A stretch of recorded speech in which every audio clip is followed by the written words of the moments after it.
All right. Mic test 1 2 3. Mic test 1 2 3. Hi guys, just checking you out. Can you hear me loud and clear? Mic test 1 2 3. Yeah. Okay. Thanks, Anshul. Let me find out at least one video to begin with. It's very simple and very clean video on introduction to SAP.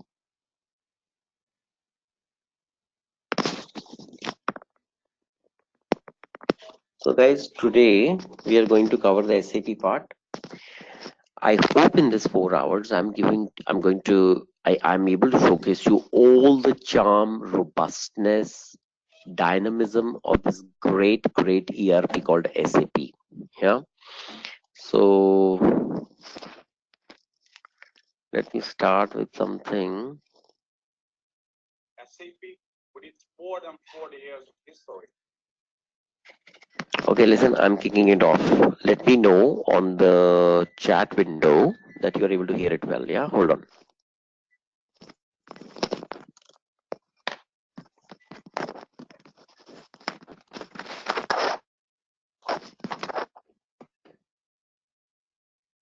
It's a very experienced market leader with tons of solutions, business knowledge, and experience. Although there is a huge history behind SAP, we could talk about days and weeks, but we have limited time now, so we are going to focus on mainly its ERP history. Note that I'm going to mention quite a lot of product names and versions in the next few minutes, so it's not a big deal if you don't memorize their names. I just want to give you a big picture about how SAP evolved during the years up to now. In 1972, 5 former IBM employees founded a company that they called as System Analysis and Program Development, later also known as shortly SAP. The founders aimed to build a software for real-time data processing that can revolutionize the businesses. In 1973, the team completes its first financial accounting system that is the cornerstone of the subsequent system named SAP R1. In its name, the R represents the real-time data processing, and the number 1 represents that is a one-tier application, namely all the required components of the application run on a single server. By 1975, the companies are already capable to handle purchasing, inventory management, and invoice verification within their SAP R1 besides the financial accounting. In 1979, SAP rethinks its software and starts working on its next software generation on the SAP R2, where it was already possible to handle manufacturing, supply chain, and human resources business processes as well. Here, the R still represents the real time, and the number 2 represents that is a two-tier application, namely the presentation layer runs on a client computer, and all the other components of the application run on a separate server. In 1987, SAP rethinks its software again and begins developing the next edition of SAP. In 1989, SAP introduces its new, more user-friendly UI for SAP R2 and a few new development tools such as the ABAP programming environment. In 1992, SAP R3 became available to the general public and the customers start using the new generation of the software. Here the R still represents the real time, and the number 3 represents that is a 3-tier application, namely the presentation layer runs on a client computer and the application and database layers run on one separate servers. In 2002, SAP purchased the top managed financial system, and in 2004 starts distributing it under the name SAP Business One to a new customer segment, to the small businesses. In the same year, SAP introduces its new platform, the SAP NetWeaver, that enables SAP to run not only ABAP, but also Java-based applications, and thereby SAP with this technology platform becomes more open towards to the external world. And from now on, we refer to the product as SAP ERP also. From 2005, SAP stopped delivering new releases of its ERP solution and instead started to deliver the new functionalities and improvements to its customers through the flexible approach named SAP Enhancement Packages. From 2005 up to today, 2015, SAP delivered 7 different enhancement packages. So currently, the most recent version of SAP ERP is the AHP 7. In 2006, SAP continues focusing on the small and mid-market and introduces its new refined version of SAP ERP for mid-sized companies under the name SAP Business All-in-One. In 2009, SAP presents a fully integrated business package to help businesses innovate and improve their performance, named SAP Business Suite 7. This package contains the core ERP application, supplemented with other applications like supplier relationship, customer relationship, product lifecycle, or the supply chain management that enables businesses to run end-to-end processes. In 2011, the initial customers implement the first release of SAP's in-memory solution, the SAP HANA, that enables the businesses to analyze the real-time data in the memory in seconds and thereby making faster decisions and gaining a huge benefit against the competitors. Followed by, in 2015, SAP finally introduces its new generation of SAP Business Suite on a base of the next generation database technology, the HANA platform, and name it as S4HANA, where the S implies the simplicity. So the focus is still on the real-time data, but now in a much simpler form than ever before. Now you're probably thinking about, what? Too many products, tons of versions. I don't get it. But don't worry about that. You can think of SAP as the other big software manufacturer, like the Microsoft, that also has many products and tons of versions of them. Providing many products and versions is very usual in this industry, so do not be afraid of them. Just give yourself a little time. All right, now after all of these, let me summarize them what SAP exactly is.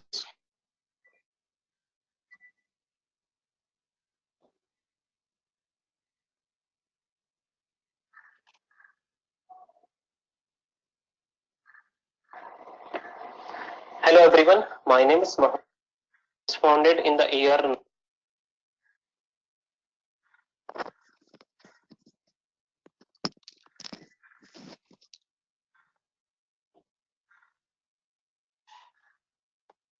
SAP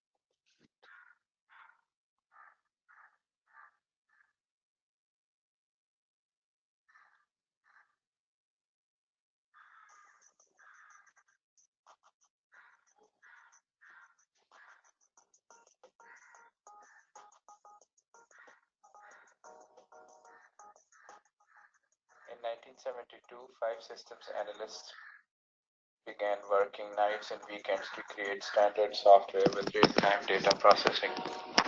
36 years later, their vision is a reality. SAP is the world's market and technology leader in business application software. They founded SAP in Mannheim, Germany. Their vision was to develop and market standard enterprise software which would integrate all business processes. The idea came to them through their work as systems consultant for IBM when they noticed that client after client were developing the same or similar computer programs.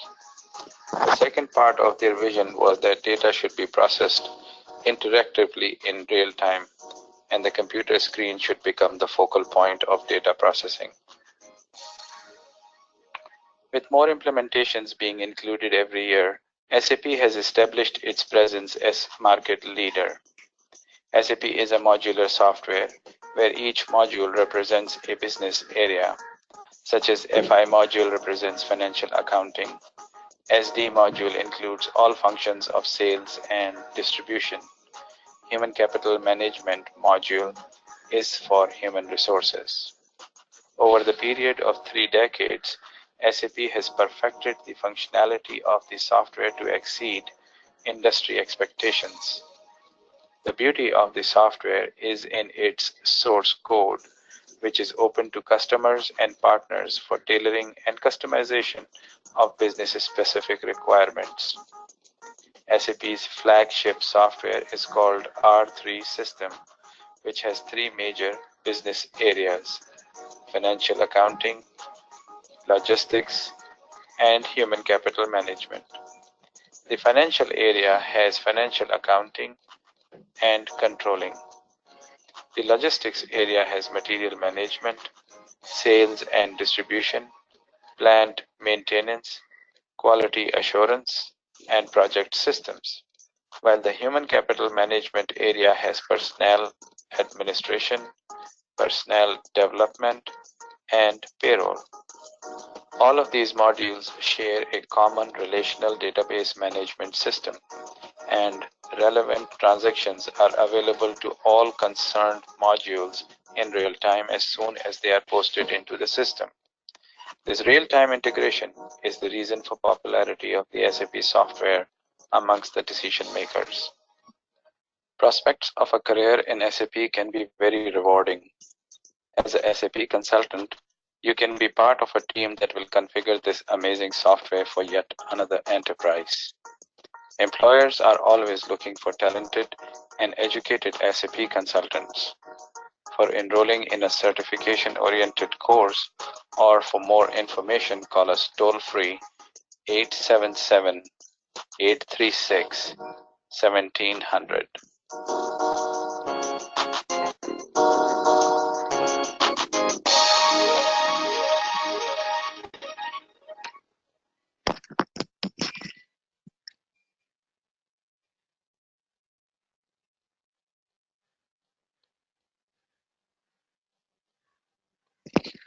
Hello, welcome to another session from Magna Training. In this session, we're going to talk about what is SAP. So this is a brief overview of SAP. You have a text version of this document available on www.magnatraining.com/whatissap. All right. So for starters, what is SAP? SAP stands for Systems, Applications, and Products and Data Processing. There's a German equivalent to this, but this is the English equivalent of what SAP stands for. And SAP, as I was mentioning, is a German company. It started in Mannheim, Germany, and then it's now a big international company which has probably more customers outside of Germany than it has inside of Germany.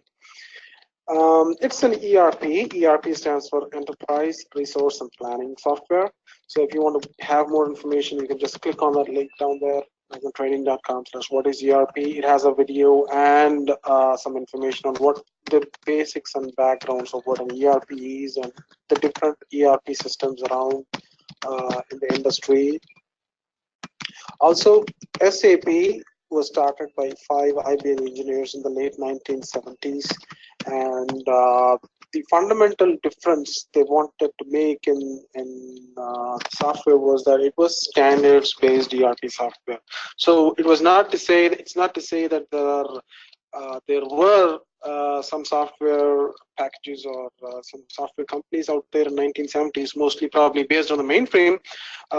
SAP tried to differentiate itself from the crowd by focusing more on the common requirements of any company. So it starts out with one company, starts implementing requirements for that, and tries to standardize the requirements and take the same standard requirements to the next company and say, hey, we got all this requirement figured out. Why don't you just buy this off-the-shelf package? Once again, this was done on a mainframe. So back in the 1970s, that was the only system. So there was no concept of client server back then. The initial release is called R2. The R and the R2 stands for real time, and it was called R2, and it was on a mainframe. So the first release that SAP has done was on a mainframe, and the package was a financials package. So it talks about basic financial accounting, and then P&L statement, balance sheet statement, and assets and all that.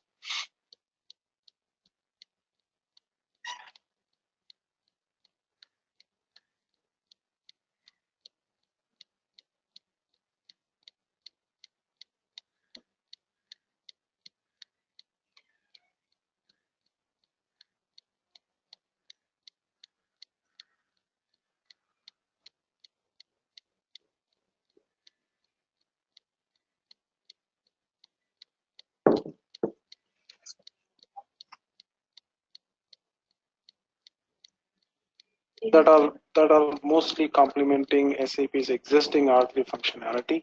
They're called new dimension products. We'll talk about that later on the slides. And the interesting point to note here is that they're all based on software called, they are all based on a technology called SAP NetWeaver, which is a standards compliant technology from SAP, which enables it to put its information on the web. For more information on NetWeaver, you can just go to www.magnatraining.com/what-is-NetWeaver. All right, so who uses SAP? 70% of all Fortune 100 companies use SAP. This is according to the Gartner research in 2008, so this data is as accurate as of 2008, but it's still valid because there are not much changes that will happen in this section of the companies. And again, 50% of all Fortune 500 companies use SAP for their daily operations. And for the small and medium enterprises, SAP has released a software called ByDesign and Business One. Business One is a standalone version of their ERP for small and medium enterprises. ByDesign is a hosted version of SAP designed specifically for small and medium enterprises. So when we say small and medium enterprises, it's anywhere between 100 million to 700, 800 million. So it's something that's less than 1 billion and above 100 to 100 million. So when we talk about the big companies, the Fortune 100 and 500 companies, you can see that the pictures over there just say talk for themselves. Walmart, ExxonMobil, Ford, Apple, Adobe, Unilever, Chevron, Bank of America, GM, Deutsche Bank. Many companies use SAP. Probably you just go to Google and type in companies that use SAP. You'll get some information on the SAP's clients.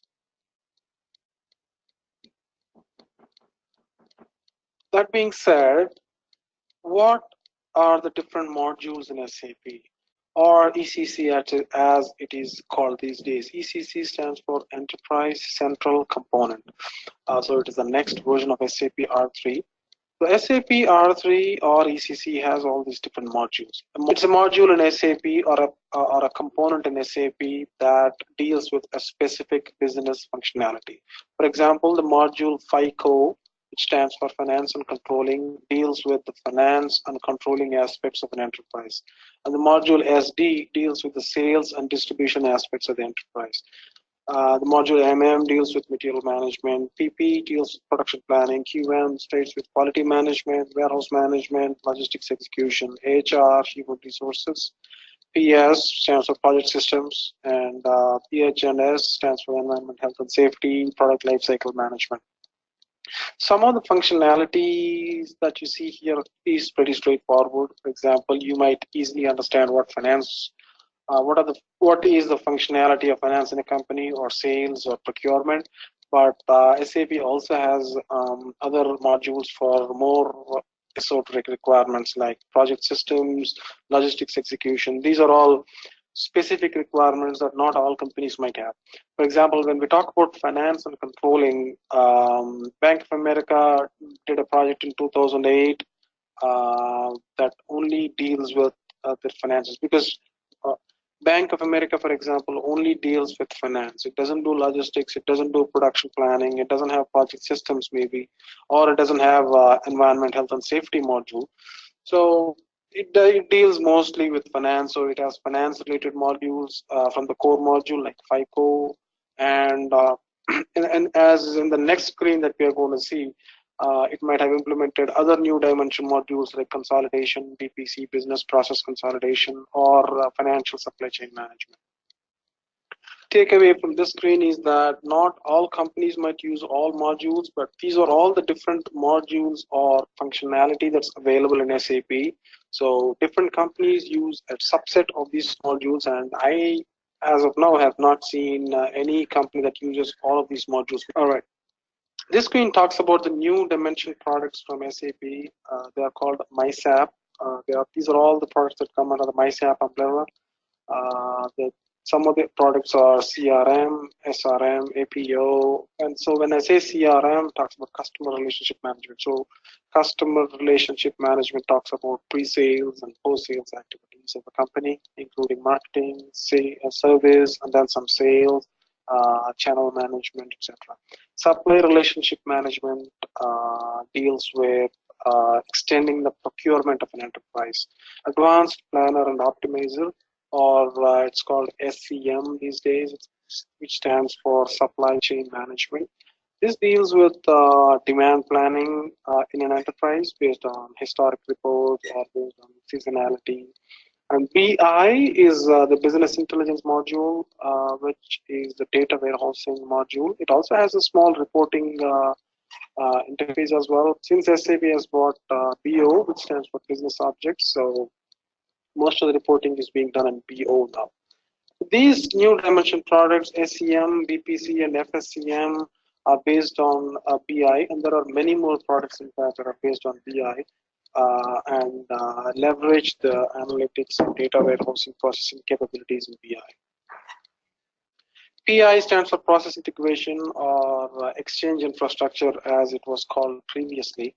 And this module deals with integrating the different SAP products together and interacting with other non-SAP products. And SAP also has a bunch of industry solutions, as they're called, or IS for short. For example, if you see there is a industry solution offering called ISAFS, which stands for apparel and footwear. The reasons why SAP has come up with industry solutions is that as part of the implementation that SAP has been doing for quite a lot of companies, what SAP has found out is that the requirements, the business requirements, are pretty similar in industries from a particular domain. For example, when you talk about Nike as a company that manufactures shoes and apparel, it's only natural that companies like Adidas, Reebok, Puma, all of these companies have the same or similar set of requirements.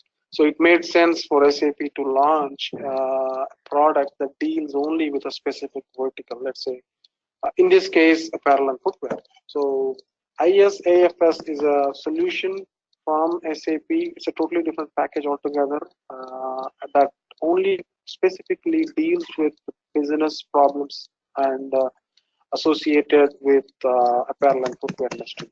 Similarly, SAP has also got close to 23, 25 different industry solutions: IS oil, IS utilities, retail, auto, and media. Oil and gas, for example, is used by the major oil industries. Utilities used by the major utilities industries, let's say Comcast or Pacific Gas and Electric, and all your utilities industries. IS retail is used by your retail industries, say Walmart, Apple, retail stores. And these companies that have a retail presence use retail, SAP IS retail. IS auto is used by GM, Ford, or Freightliner, or the trucking company, or any any company that uses that is in the automotive domain. IS media is used by media companies like Reuters, Thomson Reuters, or Oxford University Press, and all companies that are in the media and publishing industry. So as I was mentioned previously, there are close to 25 industry verticals as I speak, and they are growing. These are some examples of industry solutions implemented in different companies. Nike, Adidas, Reebok, all of these apparel and footwear companies use the industry solution AFS. ExxonMobil, ConocoPhillips, Chevron, these oil giants use the IS solution called IS Oil. And IS Media, as I was mentioning, is used in companies like Thomson Reuters, Oxford University Press, and even the film producing company Lionsgate uses of IS Media. That was a brief introduction to what SAP.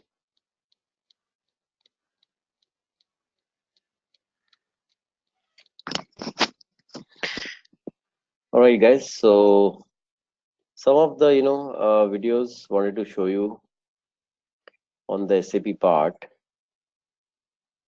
Yeah, sorry, let me just take out. Where is our screen? Okay. Yeah, well, I'm just going to share the screen now in a while. Just wanting to let you know, guys, that where the reach of SAP has, where the SAP has reached till now. Yeah.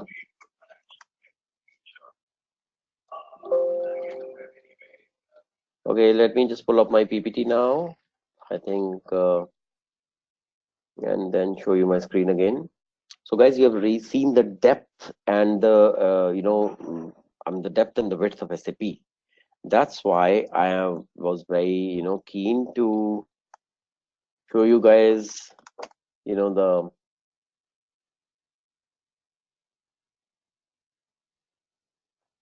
okay. So, where is the PPT? So it was quite inevitable, guys, that SAP is going to be of immense, any understanding what SAP is going to be of immense use to you. Yeah. I mean, honestly, in technology, if you set your footprint there, you will see that SAP has a footprint everywhere. Okay. And that's the reason why it makes sense, to just fundamentally understand how does it operate, how it controls the client business side. Yeah, so rarely there has been a software in the world, which is so popular that that it overwhelms the business perspective as well. Okay, and maybe let me also explain with my understandings about it.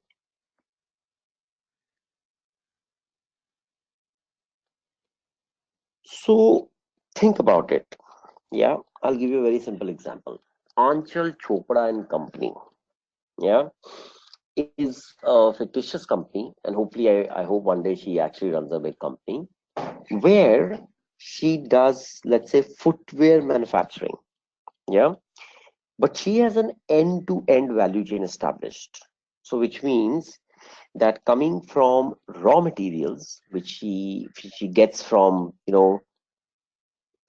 from different vendors. So as the raw material comes in, she has her own small plant where she has a limited capacity of 100,000 footwear per annum. Yeah. So she has various designs. There's a design department. So think of the dynamism in this case. She has a design department. She's got raw materials coming. She's got a procurement department. Procurement department manages to get most of the raw material from different vendors, and that's what she's able to use for making the finished product. Okay, forward integration. She has a sales department. She has a marketing department. So while marketing department, overlaps with media, trying to, do the advertisement and marketings in local markets, etc. She's got a logistics department which is able to dispatch all the ship materials, via the sales team to different customers, franchisees, distributors, etc. And that way, she's able to reach out to almost like probably 1 million or more, customers and users across India. Now she needs a software. And now let's say Anchal has a, let's say a head office, let's say in Delhi or Mumbai, where let's say 100 odd people from her team sits. These people, let's assume 10 people each for various department like procurement, quality inspection, plant maintenance, production planning, sales, customer relationship management, logistics execution, which is basically nothing but your warehousing, dispatching, supplies, etc. Then there is some small human resource department as well. Then there's a big finance team. And then there is what else is left? Plant maintenance, production planning, quality management. Okay, all put together. Something like 10 different teams, 10 members each. Now, all of them need a common software. Okay, so what does Anshul do? She has these big servers, yeah, and she gets SAP software installed on those servers. Thanks to the server client relationship, and in this case, the client is the desktop which all those 100 users have. So the desktops access the server. On the server is this big software. In the software, there are 10 modules. Now, what Anchal does, she configures the SAP system as per her requirements, which means SAP. And by the way, she bought industry specific SAP solution for footwear industry. Now it was already configured to match the business scenarios, how a footwear industry operates. But then Anchal had some few tweaks made to it because her customers, let's say behave in a certain way. So she had to, customize those softwares according to that. We called it customizing the standard software of SAP. So while she implemented the software and trained her teams, now this thing has a full database. It has 10 modules. Each team of 10 users is logging on to its specific modules. The user access, rights, provisioning, etc. is made for each of those 10 people only for those modules. Okay, now what happens? Day one, the company starts. Okay, the procurement department is raising purchase orders in the SAP systems and they are being sent out to vendors. Vendors are supplying raw material, it is incoming into her plant, and all the 10 users belonging to plant maintenance are ensuring that all the data for the material received are being punched into the via their desktops onto the servers. Okay, as this data is being punched in, punched out, etc., all this data is being settled into the SAP databases where SAP gives us tables. There are, of course, there are thousands of tables. For example, for procurement department, there is one table for all the purchase requisition. There's one table for all the purchase orders. There's one table to punch all the data for the incoming material. There's one table to validate invoices of all the vendors. So these tables are simple tables which have data, typically like vendor name, material quantity, material price, total invoice quantity, total invoice price, categories of various material which has been called in, etc., etc. Now, when she wants to do a transaction, for example, she wants to, raise an invoice. When she kicks that invoice transaction, what happens is, thanks to the invoice functionality, it runs to specific tables and pulls out data. Because now she's trying to, create an invoice, or on her front screen, Anjali is able to see an invoice being generated. Now she is generating an invoice for a customer. This customer has been sent certain material this month. She's trying to create an invoice. So the moment she punches in the customer ID, okay, immediately the functionality in the system goes to that specific tables where related information for this customer is being held. It pulls that information, brings it back, puts it onto the front screen. That is how the various columns and rows of the invoice on the front screen that Anchal and her user is able to see start getting populated. So she validates the invoice and triggers the invoice. So automatically SAP sends that invoice via email and or fax or or these kind of functionalities to the customer. So what I'm trying to say is that this is basically a blended solution where all the modules are interlinked with each other, which means, let's say tomorrow, some of our users on the sales part, they want to forecast their sales for the coming month for all their customers. So what they can do is that actually they can log onto the material management module, even though they belong to sales module, but they have been given access to the material management module because they want to see that today, as of 29th, or let's say 28th of October, what stock is overall held in the godowns or warehouses. Stock belonging to different brands, different products, different categories, etc. So that looking at the stock position, they can forecast what is going to be their possible sales for each customer for the next month. Then once they give this forecast, it automatically goes and sits in the material management section. Now think of a person who's sitting on a production plant level. He would like to see the total forecast because his procurement of raw material has to be based on that. So when he logs into his module, which is production planning, because of the real time information or data exchange between different modules, production planning module is fully updated with all the forecasted data which all the sales personnel across India had given. So he can see that in next month he has to produce 150,000 footwear. Yeah, and accordingly he will immediately raise purchase orders for different vendors who will receive that, and then they will start sending the material, and material comes in and the whole process starts. So real time blending of these modules, okay, and flow of data exchange between different modules, giving an utmost transparency for any user sitting across any module till the time he has access to see information in other modules, is one of the greatest strengths of SAP.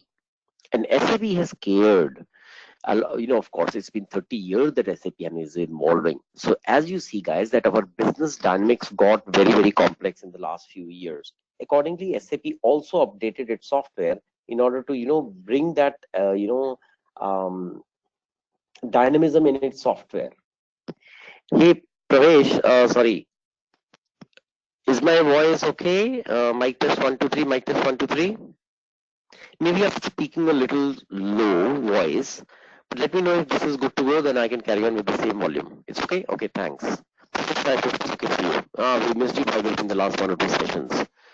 I know you've been having fun, by the way. Yeah, but okay, let's continue with this. Okay, now guys, we'll quickly make a route planning where I want to showcase you what is SAP, what is ERP, how does the architecture of SAP works, how do the users use that, etc., etc.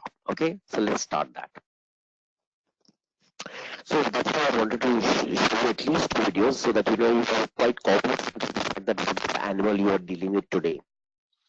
So guys, there are a number of ERP packages. ERP stands for Enterprise Resource Planning. What did Anchal do? She made sure that for her enterprise, she collated all the resources and planned them. Resources like all the different modules, that is her assets, that is her resources. So all the resources don't only mean people. Resources mean different modules, different functionality, different sections, different departments, and of course different employees as well.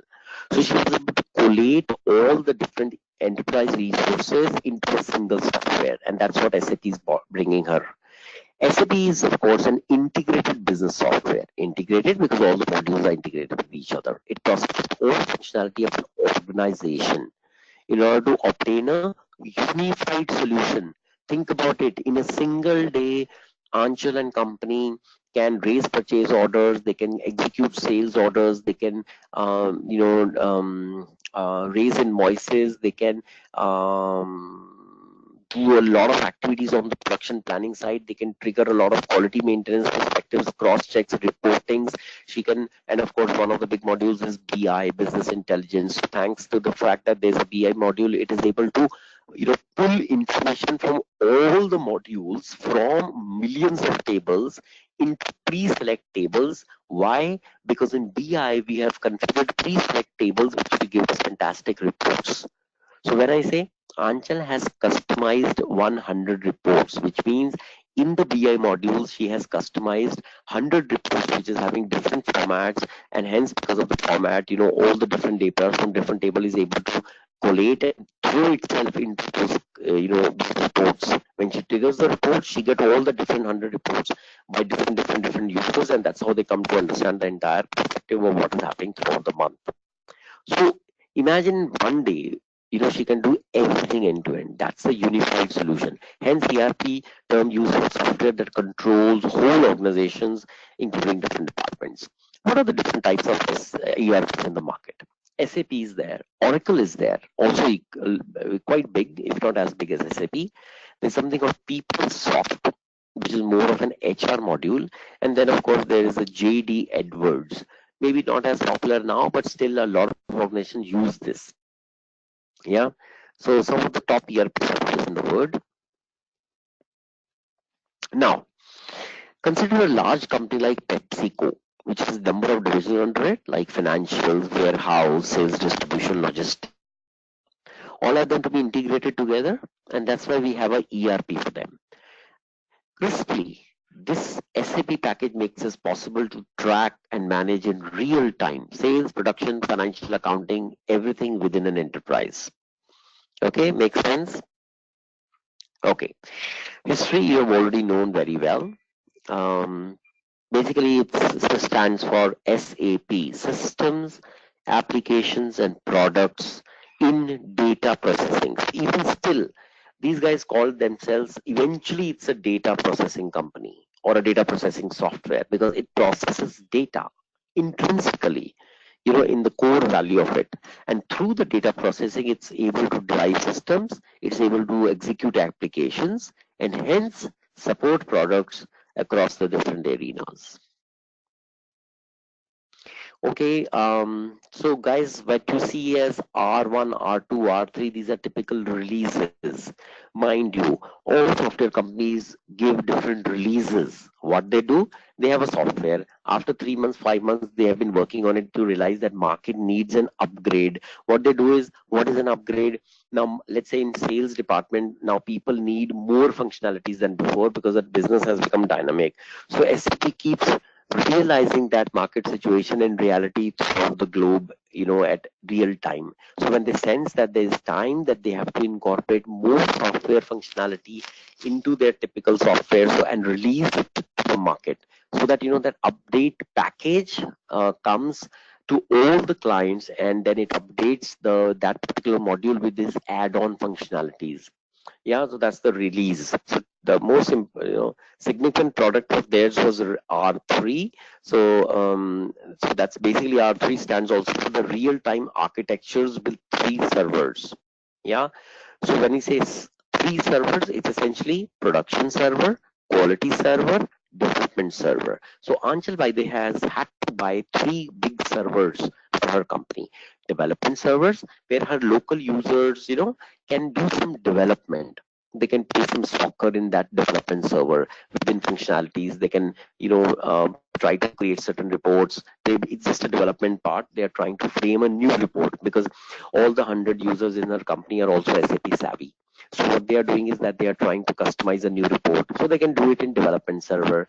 After that, they will send that, kind of whatever kind of development they have done into quality server, where only testing is done.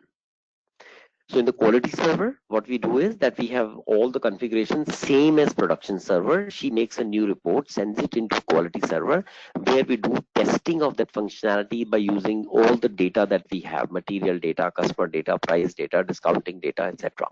If that functionality clears the testing, which means that it is able to give positive results in different scenarios, so then we will shift that functionality from quality server into production server. And mind you, all the 100 users are using production server throughout the month. They log directly into production server, they create transactions there, they cancel transactions there, and whatever data is generating in the production server. That's why there is a tremendous amount of data which is getting generated in that server, production server, because it's a global server. Yeah. So that's the R3 architecture. Yeah. So So guys, R stands for real-time data processing. Okay, so R3 is real-time data processing across 3 different servers. So that's the architecture of SAP.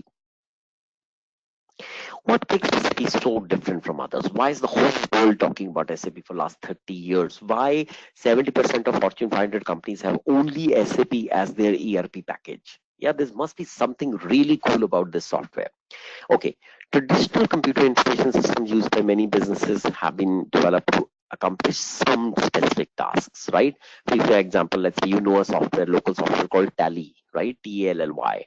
It's basically a very nice, simple, tidy, good to use, crisp financial accounting software. Yeah, it's to accumulate all your debits, credits, invoices, discountings. It's generally a typical financial software, small of it, right? Now, a lot of them actually don't operate in real time. I mean, what you do is that you can collate all the information into it, but it's not that your transaction is happening and in the real time, you're also collating all the data about those transaction analysis. It is getting updated in the database also, and hence, if that information has to be used by another user, he can do it real time. So such quick updations and movements and reusability of data is one of the biggest strengths of SAP. Yeah. Now, typically, let's say a company may have a separate system. Normally, companies have used to have different systems. So let's say they used to use one software package for production planning, one for sales, one for marketing, one for something, and then they used to try to make sure that they are integrated with each other. Yeah.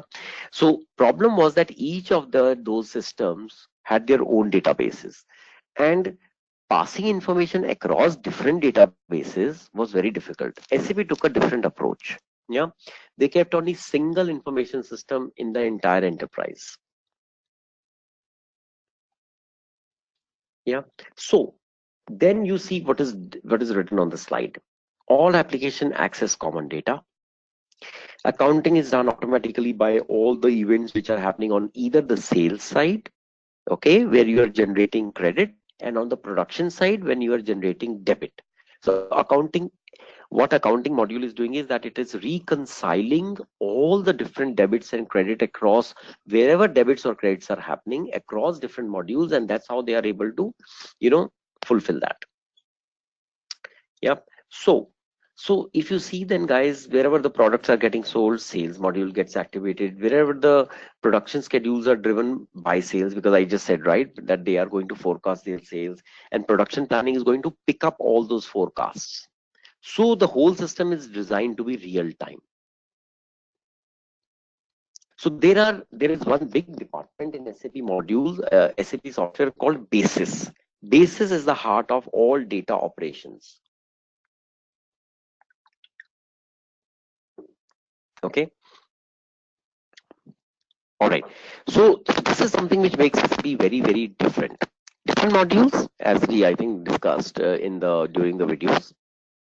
So guys, we have financial planning. We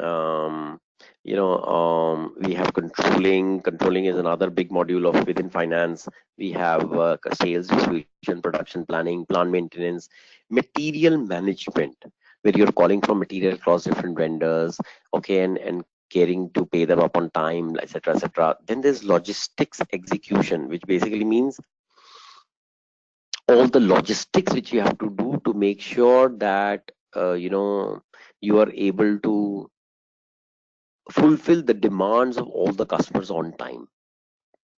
Quality management, make sure that all the quality related aspects are monitored. Now, what is that?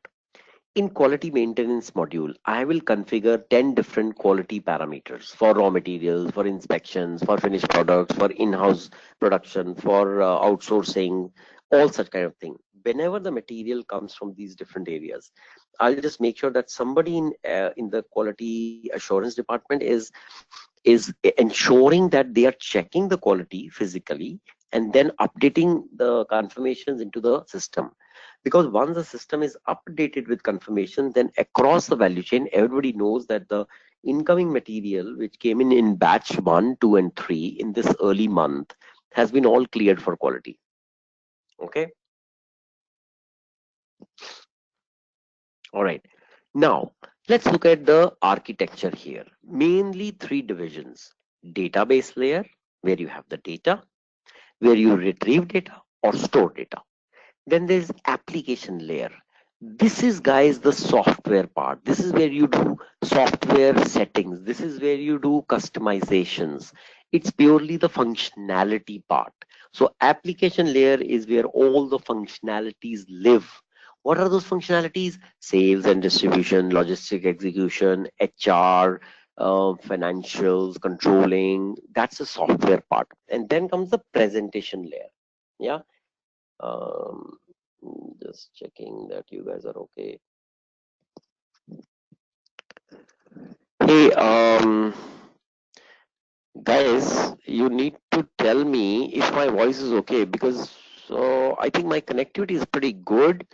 What do you think, guys? Archita, when you think jarring noise, is it a background noise, or is it that the speaker is not too good? What is that you guys are feeling?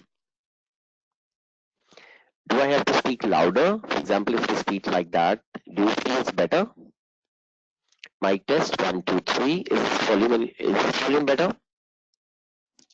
Speaker problem. Okay, hold on. Okay, let me fix it.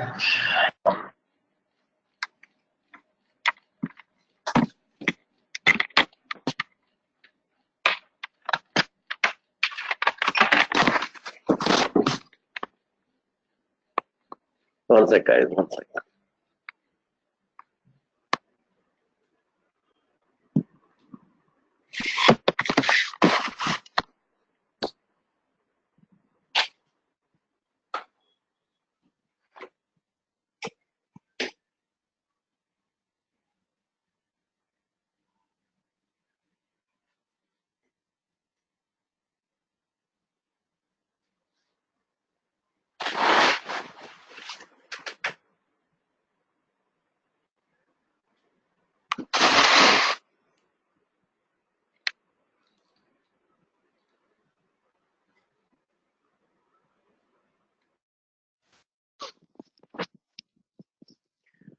All right, mic test 1 2 3. Mic test 1 2 3. Guys, let me know if this is any better. Mic test 1 2 3. Mic test 1 2 3. Okay, Arpita, everybody else, please let me know if you are able to hear me better. Okay, great. So I think it was just probably refixing the little bit on the microphone. Okay, fine. Let's carry on, guys. I hope I was not too bad that you were not able to hear me. Okay, but that was generic scenarios. So let's begin from this slide. So, guys, fundamentally, there are three different layers in SAP. One is database layer. This is where all the 100 users of Anchal's company are either inputting data or retrieving data.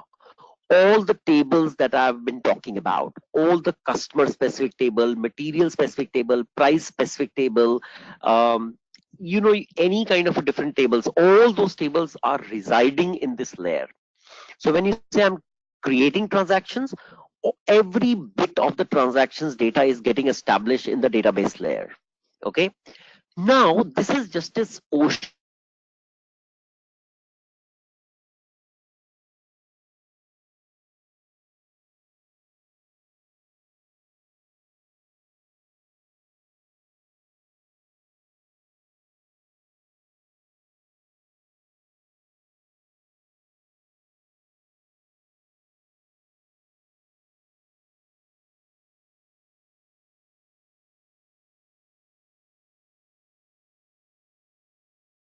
information right now I'm talking to you. Why?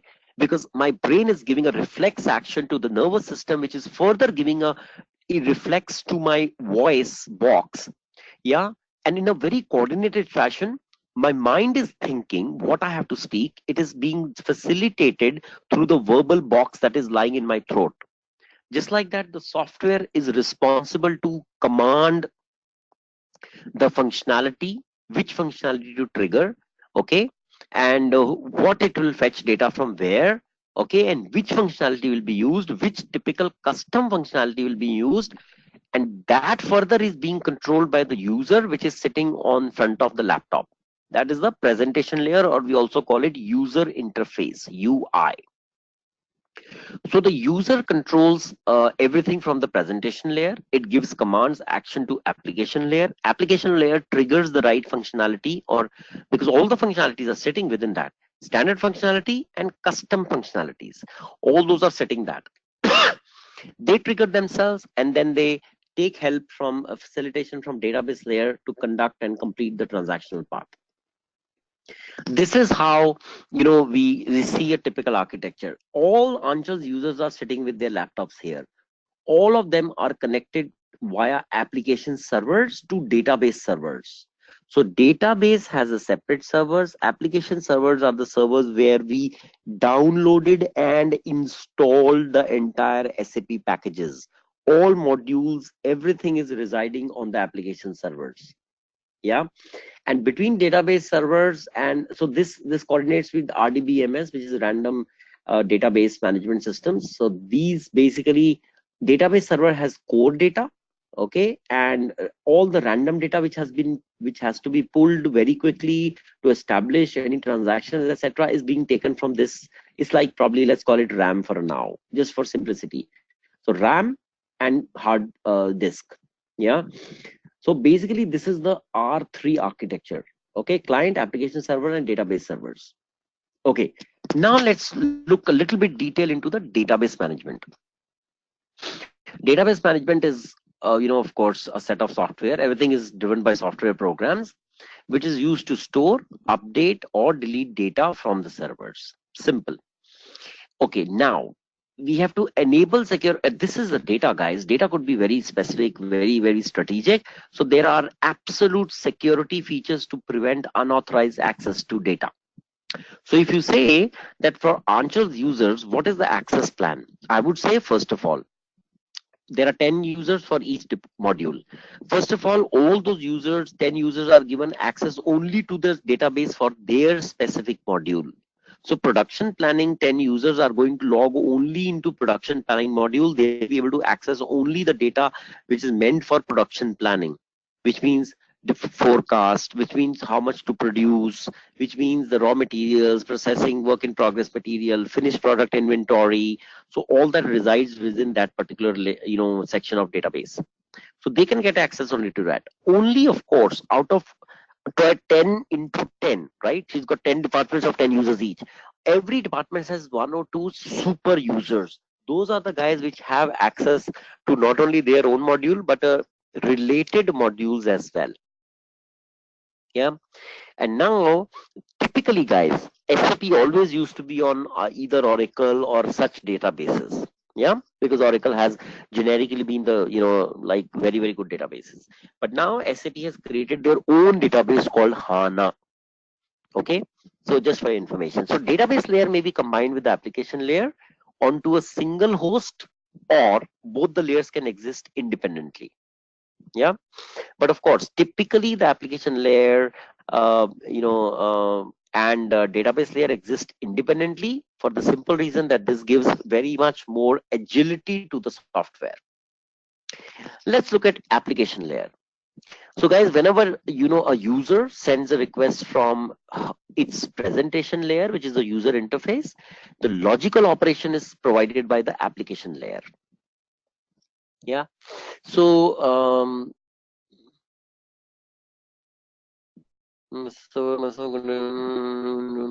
okay, good.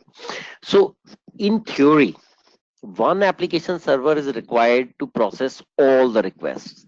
In practice, there are n number of application servers running on the various systems.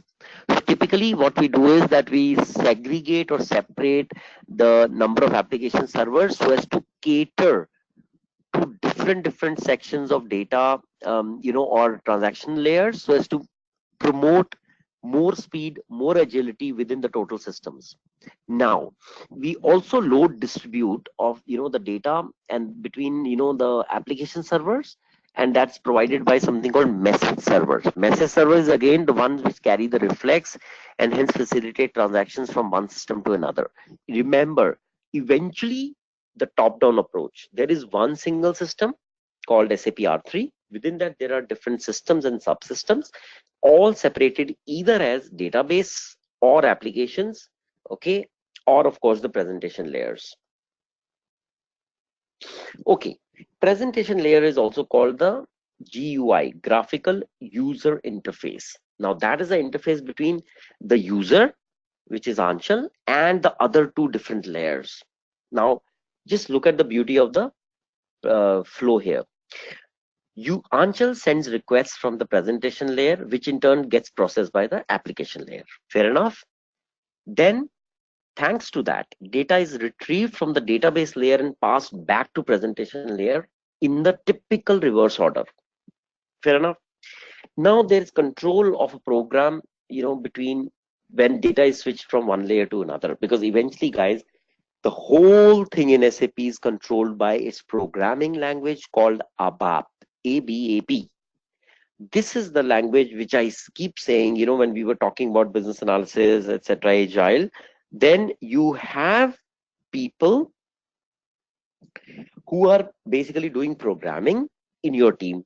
These programmers are all ABAP programmers. What do they do? You remember we all talked about that either the requirement can get generated purely by tweaking a functionality in the software in the application layer, or the ABAP guy or the programming guy is going to create a program which will ensure that the program runs every time when Anchal is conducting a specific transaction. Now, when the presentation layer sends a request, if it is a standard request, then the standard functionality in the application layer will be able to do the job. If it is a non-standard or custom request, then it's the ABAP programming which will help to run that specific program which was written to ensure that the code will be responsible to either trigger a certain functionality or pull a certain data from a certain table, collate it together to make that custom transaction happen. Okay. All right. Now, once the data gets entered, that the control switch, it doesn't really switch over to the application layer. So eventually, guys, what am I saying is that the input output from one layer to another is governed by something called control switch. Control switch can be further thanks to either the software functionality, customizations, or the programming language.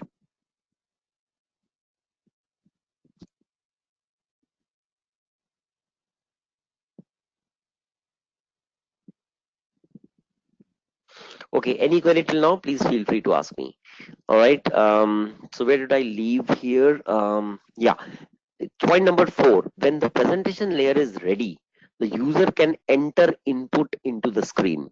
Okay, so any user will input a certain transaction input to the screen, and when he's inputting into the presentation layer, at that time the application layer is not accessible, but at one time one thing is happening. Once the data gets entered in the presentation layer, then the control switch moves from presentation layer to application layer. All right, next point, until the application layer completes the processing, user cannot input any more data, which is fair and square, right? Makes sense. Now this procedure in which a new screen is presented before a user is called dialog step. Okay, it's like step after step to enter a dialog from the user side, which can get processed in the application layer. Okay, now a little bit closer situation to look at the application layer. Application layer is divided in two sections: application server and message server. Application server is used to connect the presentation layer to database layer. Very simple. It's the interface between the two. Okay, and all the work processes, etc., comes under that. Okay, but application servers communication with each other. As I said, right, there are n number of smaller application servers which cater to different requirements. They all talk to each other using message server. To facilitate the exchange of information between only application layers or application layers only, we have the second section of application layer called message server. Okay, all right. Let's see a bit in more graphic detail. Excellent. Okay. Okay, SAP today is, guys, available in 46 different country versions. And I'll tell you what is country version. India has its own unique tax system, right? This means all the financial and controlling module of finance to be used by Indian users in Indian subcontinent should have the country India version of SAP. Okay, in contrast, Brazil has a very different taxation system. So has United States. So SAP has made 46 different country versions, which has all the local custom or customizations, for that specific country, inputted into the functionalities, which is further inputted into the custom tables. At the heart of R3, guys, there are about 10,000 tables which control the way processes are executed. So these are the tables that I was talking about, in which we input the data and we retrieve data from. Yeah. Okay, we'll come to blockchain later. So configuration, guys, you understand the word, right? It's the process of adjusting the software setting in these tables to get SAP run in the way you want. So this is what I called configuration or customization. It is Anchal's way of making SAP run according to her business. So if her business needs a goods issue note every time a delivery is dispatched for her customers from her warehouses, then she has to customize or configure the settings in the software system. So those settings are all there. Now it depends whether Anshul wants to do it or not. SAP made a standard process end to end very exhaustive, and then it gave a liberty to Anshul, of the word, to say, okay, if you want to configure it your way, you have the ability to do that. So a very simple adjustment to the software settings in these tables will get SAP. She'll run SAP according to her own self. Okay, so and then comes, guys, the programming language called ABAP, which is also advanced business application programming. Okay, that's ABAP for you. And its syntax is somewhere closer to COBOL, if not the same. It has many features of other programming languages also. So what it did was it picked up the best from COBOL, C, Visual Basic, Power Builder, and they created their own programming language. So I guess that was the success, also one a major way success of SAP, to create a custom programming language which took the best from other programming languages, and hence it was so flexible, agile, in order to service your business needs. That's the magic of SAP. Okay, I'll check any queries till now. Okay, not yet.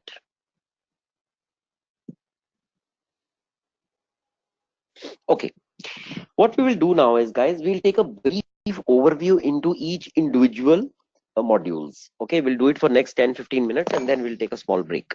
Okay, till now SAP is fun, I agree. Okay, let's look at, guys, first and foremost the most important module of SAP, which is obviously financial accounting. Finance drives every software. It drives actually all the businesses. So it's impeccable that all the finance, controlling, treasury, all such modules have to be very, very flawless for any kind of a ERP. Now, finance module, obviously, as it says, is designed to capture organizations' business transactions. Okay, all the business transactions, so that it's able to create the right reports for the same. Because eventually, what will the finance controlling section do? It will trigger the right reports from the finance modules, and then cross-check, validate, etc. So see that all the financial figures related to all procurement, sellings, customer service, etc. is in order, right? That's the, let's call it audit for a moment. So the local legal considerations are pre-delivered with the system. That's what I called India country versions. All the local legal Reserve Bank of India finance considerations are pre-configured in the India country specific software version and delivered along with the system to Anchal for installation into her servers. Yeah, and of course, their ability to manage and report on multiple companies in a multiple countries with multiple currencies is all part of standard functionality. So each country version obviously comes configured with that country's currency, okay, and it comes, uh, yeah, as part of standard package. Now, finance is obviously, guys, linked with sales, purchase, material management, etc. So this is the magic of SAP again. Integration of modules, especially the ones which are very related to each other. So obviously sales and distribution, where you conduct all sales transaction, all dispatchings. Purchasing module, where you conduct all the transactions related to all the purchase orders, everything that you call from your vendors, all those things which you are outsourced to vendors, right? So obviously each transaction is either going on the debit or the credit side. Now obviously, hence these modules have to be tightly integrated with finance module so that every transaction's effect falls in the finance module, because eventually all the finance related collation has to be triggered from there. Yeah, okay. So so that's the integration part. You don't have to remember this, guys, but just get to have a very base level understanding, because I just want to give you the spectrum of horizontal width that SAP has. Accounting module, finance accounting, further has submodules, because it's quite obvious, guys, that you can't capture the entire functionality of a, let's say, entire finance within a single module. So hence they divided that into submodules. One became finance GL, journal ledger. Then one became accounts payable, okay, what we have to pay for the vendors. One became account receivable, what we are receiving from our customers. One became called bank accounting, all the transactions that are happening between the Anchal's company and the banks. Yeah, similarly asset accounting, funds management, travel management, okay, any special purpose ledger if required. So why did we do that? We do that, guys, because this gives Anchal the ability to handle any kind of economic situation. But of course, remember, the cost of the SAP software which Anchal is going to buy, through the licenses, clearly depends on how many submodules she wants in her package.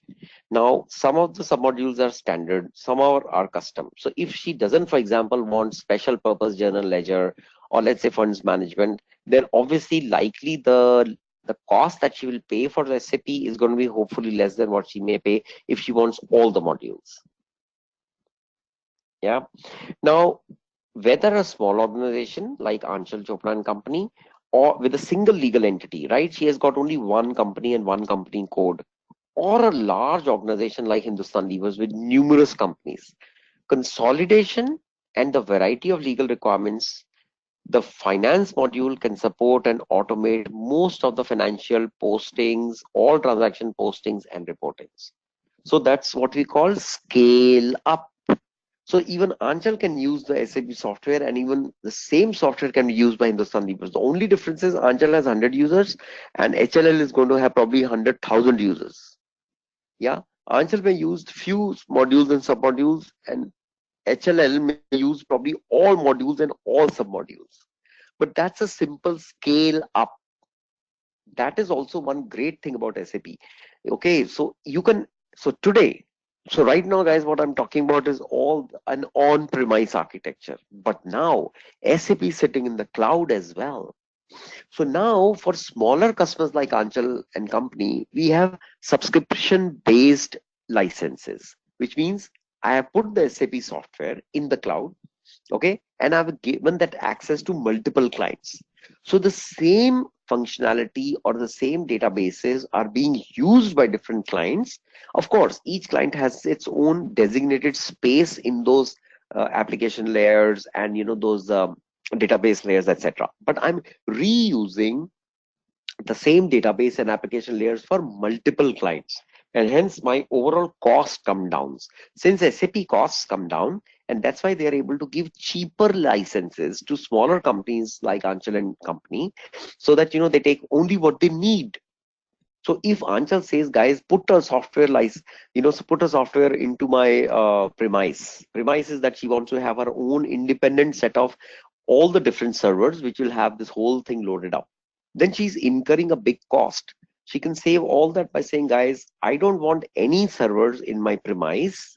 Okay, I just want an access to a cloud where my some select users or all my users can log in and do their specific transaction for different modules. I just want a good finance report at the end of the day, and I want my entire business to have its consolidation within this,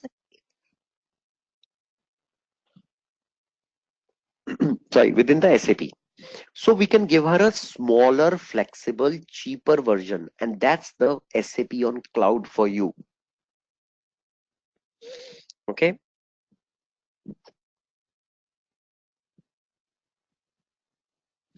All right. Just give me a sec, guys. Here. Just give me 1 sec.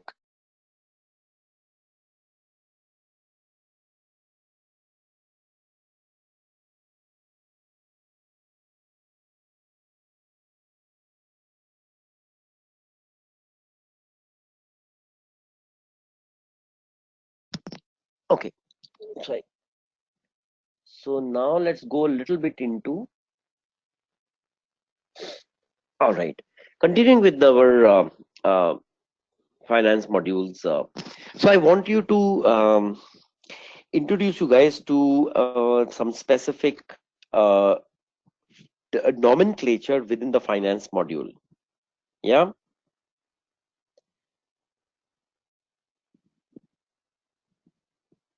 All right. So let's pull up from here.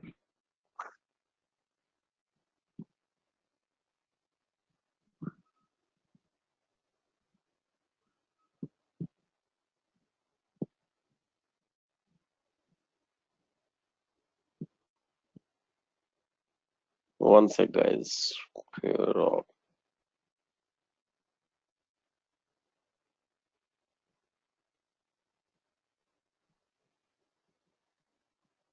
1 sec, guys.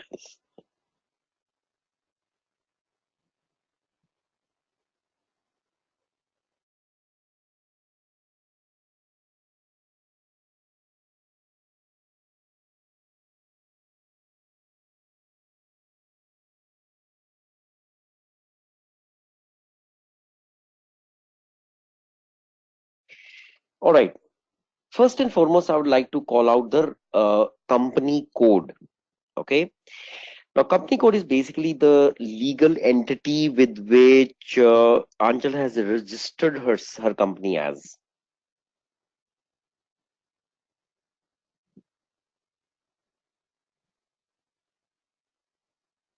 Yeah. Um, Now, thankfully, in her case, we have only one company code. Otherwise, for multiple, organization which have multiple company codes, we will have legal entities across the things. So if, let's say, if she had, let's say, Anchal Chopra and company for, let's say footwear, then she may have Anchal Chopra and company for, let's say, shoelaces. She may have Anchal Chopra and company for, undersoles. So if all the different companies are so wide that she she wants to you know have a separate entity for it because they are so big, in that case she will have three different company codes. Yeah. So each company code will have its own balance books and reports. Okay. And it will be a separate independent economic entity. So this now Anchal has to take a decision whether she wants to have independent entity as one single entity called Anchal Chopra and Company, or she wants to have multiple companies within itself. Because then her level of customization, reporting, databases, everything expands. And then she has to scale up. Obviously, she wouldn't do that if she knows that she doesn't need all that. Yeah. Okay. This is the main ideas about behind the company code. Then comes the credit control area. Now, credit control, guys, as the name suggests, it's about credit management. So how much credit you want to give to your customers, it's a huge area. Yeah. So the credit control area for a single company code will represent a simple single decentralized credit management approach. Okay, or in the other hand, we can have multiple company codes representing a more centralized credit management approach. You know what I mean. If she has a single company code, she has a singular credit management approach. If she has multiple company codes, she may have to use common sense to still have a centralized single credit management approach. So guys, there are some things which make business sense. For example, having a single credit management approach is for its own multiple economic entities. It makes common sense. So remember, all this common sense is used when we bring our software to Anchal Chopra and company and say, okay, we are from SAP. We want to install this as you want. Now we have some requirements to discuss. And guys, this is what also falls into the requirements aspect. That whether she wants a single company code or multiple company codes, and why.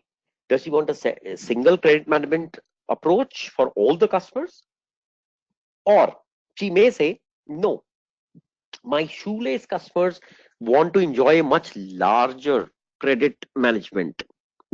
So I have to configure a very different credit, kind of policies for them rather than for upper shoes or soles, because that's probably more on cash. So now everything starts branching out into the requirement aspect. Now, by the way, this is something which business analyst doesn't do. This is something which the functional analysts do. So you remember that in your IT team, you have people who are called functional analysts. These are configuration specialists who, before configuring company code, would like to check what kind of company code she wants to have and why. So for every configuration that we want to do, Anchal Chopra and company and her subject matter experts must have an answer, so that they can tell us that why do they want two or three or a single company code. So guys, nothing moves without discussion with business. Okay, so even a software configuration depends on that. Okay, good. So guys, sorry, can we take a break here? I think I needed a break at 4:30. So that's why I had pre-designated the time. Okay, if it's good for you guys, then let's break out here for next 15 minutes, max 20, and then come back and then continue with this. Yeah. Uh, oops. All right, guys. So let's break for now. But I'm wondering where is my.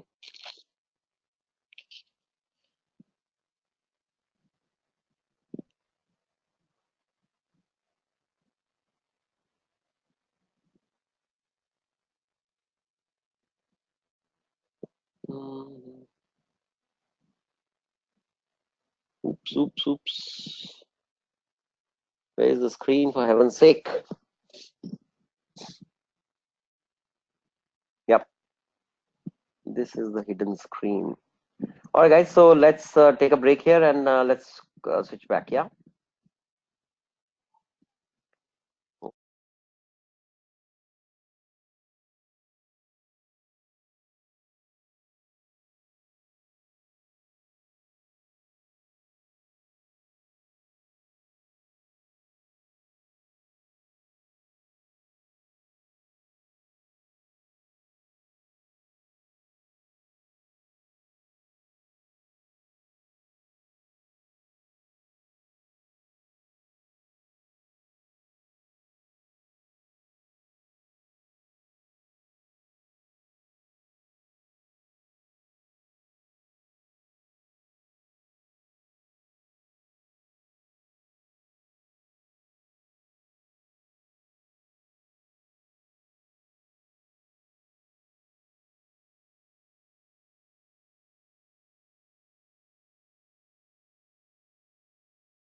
Okay, guys, let's be back. So, guys, I hope that no, Priyanka, I just started off. So I hope that you guys are getting a hang of SAP. Okay. See, I'll tell you again. The hang is the only thing what you need, because now think about it. Once we run through this session, and hopefully you are watching the e-learning modules which we have given you, hosted on LMS. Okay. So those guys has been designed by SAP itself. Please go through all those modules, because they will just give you a good hang of the entire module specifically. So tomorrow in a business analyst role, remember, you will already have a good, reasonably good understanding about how the system is operating, what kind of customization configurations may be happening inside. You don't have to see them in reality, but when the some of the stakeholders may talk about it, you are able to understand that perspective and respond back. That's the minimal level of familiarity with SAP I want to give. Guys, mic test 1 2 3, you can hear me well, right? And you are trying to understand why am I telling you that this so-called hang of SAP as the mainline technology for ERP functionalities, why it is important? Are you guys getting me?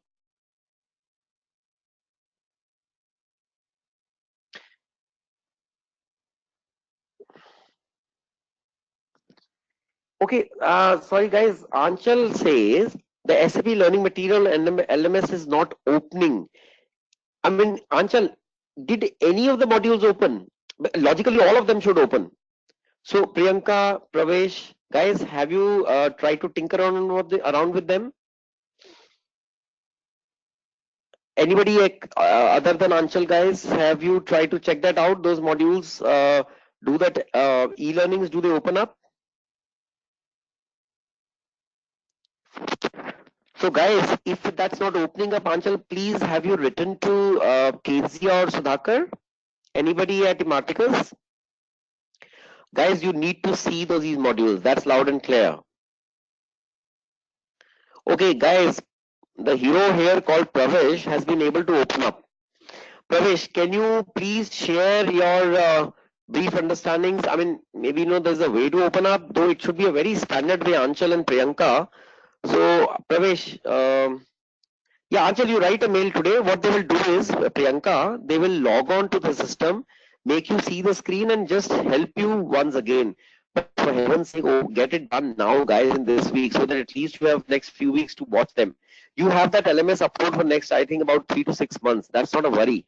But while the time that I'm around, you should be able to get more understanding on the same.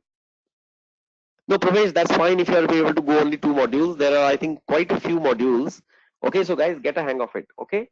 All right, let's come back to the slides now.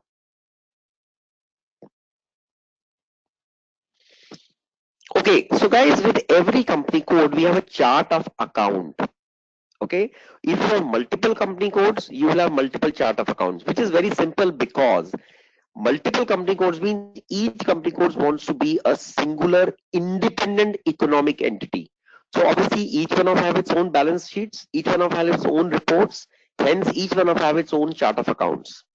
Okay, so but by the way, the beauty of customization, a single chart of accounts can support multiple company codes if our dear Miss Anchal allows that for her configurations. So guys, a lot of these things are complete business decisions. If the business envisages so much of a volume and transactional data, or the business expansion which is going to happen in their separate company codes, they may ask for independent chart of accounts. But again, from SAP recommendation, a single chart of accounts can also support multiple company codes. So in favor of being optimum, I hope Anchal and company is going to opt for that. Yeah.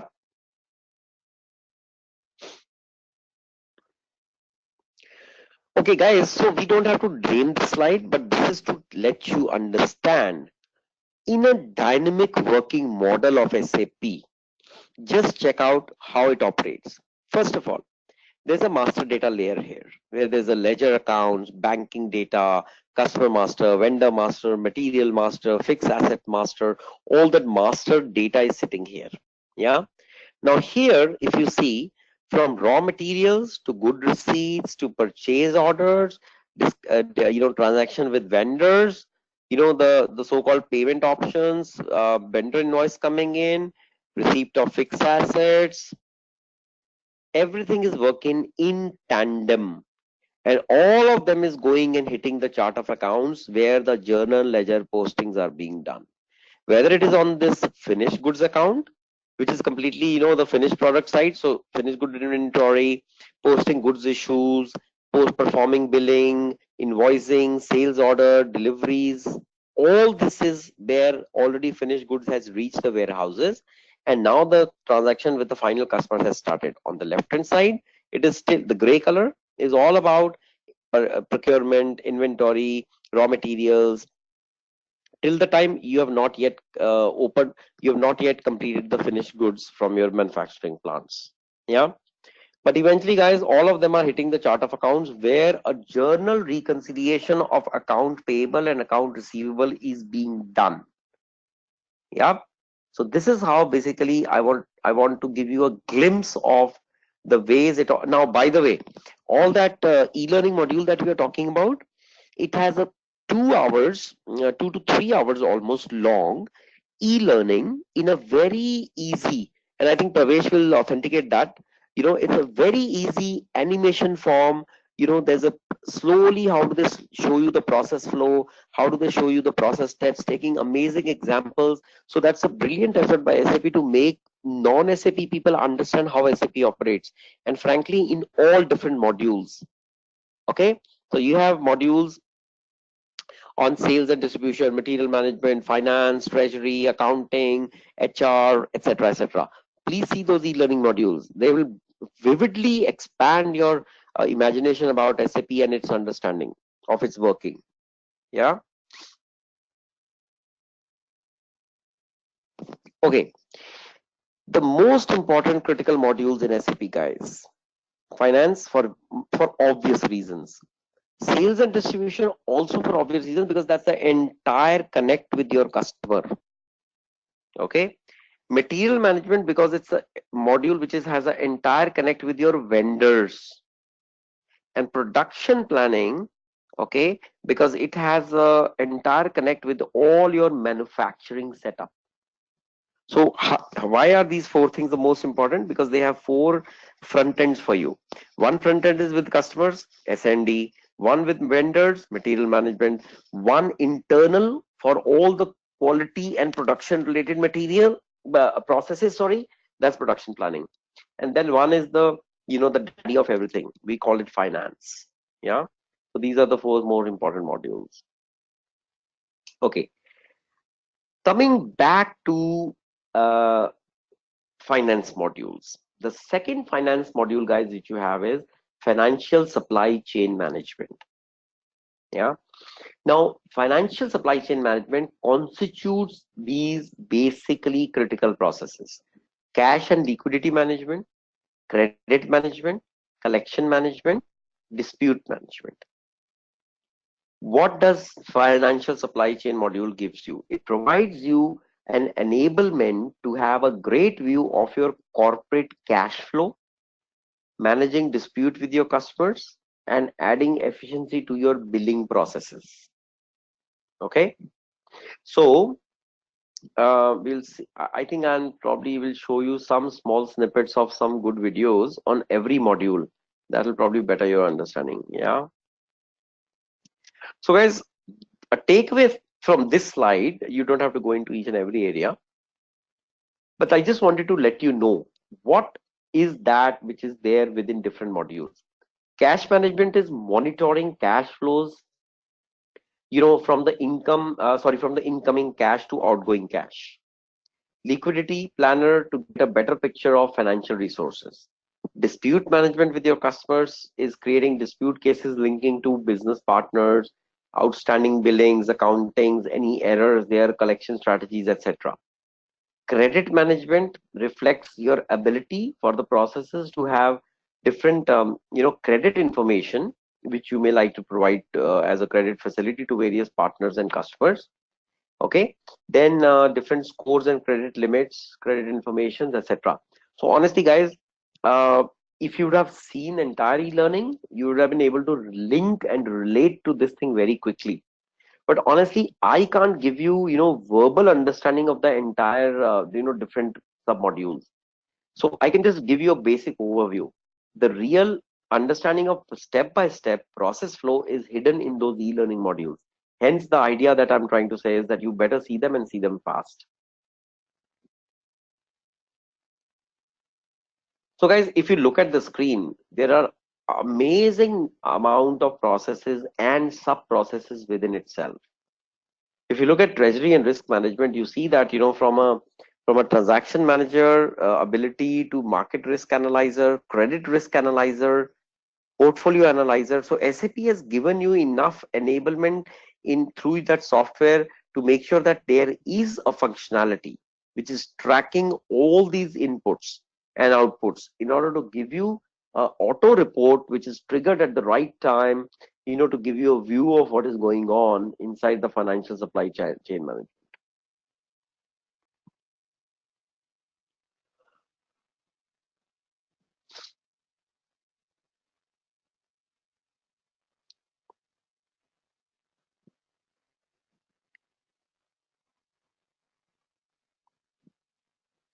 Okay, the next finance module is called controlling. So what we will do is, guys, that we will finish the finance modules and then we will see one short video which explains only the overview about the financial modules. Okay, controlling module, guys, the purpose is to provide organization with a method of slicing and dicing data to view costing from an internal management perspective, which obviously gives you a view of the profitability, which is beyond a very, very basic financial reporting. So of course you understand, right, that costing is one of the major modules for any financed ERP, because internally what are we incurring as a cost is all hidden within the cost module. So costing module is all about the cost you have incurred in terms of fixed costs and overhead costs, right? So this means in Anchal Chopra and Company, all the costs which are related to materials, capital expenditures, which is for example setting up the machinery, plant, etc. So all the capex, which is the capital expenditure, one-time fixed cost expenditure, and OPEX. OPEX is the operating expenditure, which means the recurring cost which Anchal and company are incurring thanks to maybe consumption of material, raw materials, payrolls, resources, and etc. etc. So the capex and opex put together from a costing perspective is something which you have an ability in controlling module, because then you can slice dice to see that what is the overall costing which is coming as an expense to you from various heads and subheads. Because one thing is clear, you have the revenue coming from the sales side, but you have the costing coming from controlling side. Once you integrate these two modules, yeah, then then you get to understand from a recon what is eventually the profitability index of the company. And now you understand, guys, right, that you will need this. There's no escape from it. If Anchal Chopra and company wants to have a profitability, view every month, she must have licenses for controlling module. But of course, the great thing is that we are allowing Anshul and company to to tailor the software to specific business measurement that she needs. So when a typical SAP implementation happens, what happens is that business analyst and the entire team goes to the client. Okay, so they will come to Anchal Chopra and company. Anchal must be ready with her set of SMEs as well, because together they will figure out, besides the fact that what are the business requirements, more also on the technical requirements. The functional analyst from your side and the key function business SMEs from Anchal side will also be able to figure out what do we do about the chart of accounts, what do we do about the company codes, and how those configurations have to be triggered. Yeah. So typically when we say requirements discussions, beyond a lot of business requirements, there are other technology requirements which will also come up.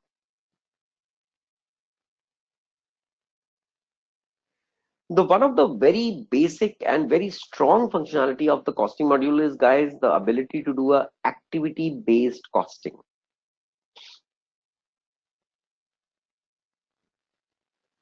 So what we do is we track the cost related to specific items, line items. Yeah.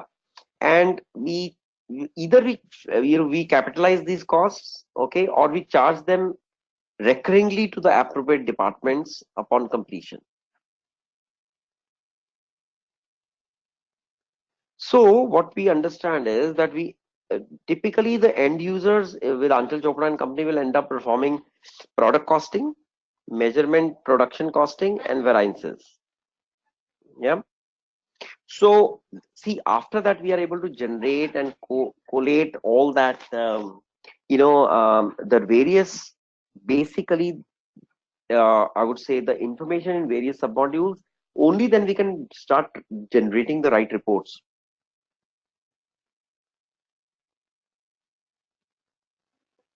Because when you talk about a report generation ability, it is frankly just a quick, drawing the data from various tables and putting them into a format. And the format of the report is pre-designed. So during SAP implementation, we configure the template of a typical report as well. And after that, the only thing left is, if I want certain X report, a certain Y program will run in the system, pick in data from multiple tables, drop them into the report format as per so and so, kind of sequence, and the report will be ready. But before reporting happens, you need to have the submodules which are actually performing, for example, activity-based costing, allocating the cost to the various departments, performing product costing, measuring product production costing, variances, etc., etc. After that is all ready, which means that thanks to this auto transactions which may happen in the system, your tables will be fully ready with the multiple data. This data will be related to product costing, which is already done, activity based costing, which is already done for the month, and then you will draw all the costs, you will draw the revenues, and then you will look at the profitability aspect. Yeah. Now Anchal can tell us that, guys, my market or my business is divided by segments. So she has an affluent segment of customers. For that, she's producing high quality niche shoes, which uses some Italian leather and blah blah blah. Then she has a medium segment. Then she has a lower segment. So her pricing is dictated by the segmentation of her customers. Her logistics execution is dictated. Her credit control policy is dictated. Everything is dictated essentially how the business is structured. So when you are a part of this whole gang as a business analyst, so that time what you pick and choose is that when you discuss the various, now see, Anchal already has those segments before you guys even reached her. So Anchal and company is operating in her own way. She was always operating her business in her own way till the time she realizes that she needs a strong ERP. So frankly, you guys are not influencing her business. Her business is what it is. You are just trying to capture every aspect of her business into SAP so that her system, IT system, works according to her business. Right? This is what a typical project team does. Now, as a business analyst, when you go, you will be going for the fundamental understandings, but next to you is your entire IT team sitting, which is either ready to implement the system as per the business requirements, what we have understood from Anchal and company. Because what the project team has to do is, guys, they have to do, of course, their thrust focus is on, again, database layer, application layer, and front end layer. Front end layer, they enabled by producing all those custom reports. Database layer, they enabled by, making sure that all the transaction which happens, go into those databases. Transactional layer by enabling all the customization and configuration, which they did after understanding from Anchal that which way her company business moves. So for example, you say customer groups or market segments. We talked about market segment. So that's okay. In the SAP software, I will custom create there is something called customer groups, which is already given in SAP. So you have to go to that layer or that configuration setting. Okay. And then customize those settings according to Anchal. So Anchal says, I got 3 segments: high, medium, low. So the software that we are installing in Anchal systems, we'll go into the backend programming. We'll take a dip into the configuration part, the software setting parts. We'll go to customer groups and we'll just name it high, medium, low. Now, on the front end presentation layer, when Anchal will try to trigger a transaction, she will clearly get an option to choose the customer segment before she's making a transaction. So, in her customer order that she's trying to create for a customer, there will be a drop down which says, is this customer belonging to a high, medium, or a low? And frankly, it may not even ask her, because while we are doing master data configuration in her system, that time Anchal's end users during implementation are able to give a categorization for each customer. So let's say Arpita and company, that's a customer of Anchal and company.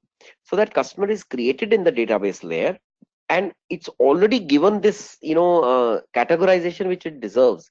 So if it belongs to a high customer market group or customer group, it's already given labeled as a high, so that when Anchal is trying to trigger a transaction for Arpita and company, the moment she puts the customer code, everything related to the customer comes on the presentation or the user interface, so that her transaction can get completed very quickly.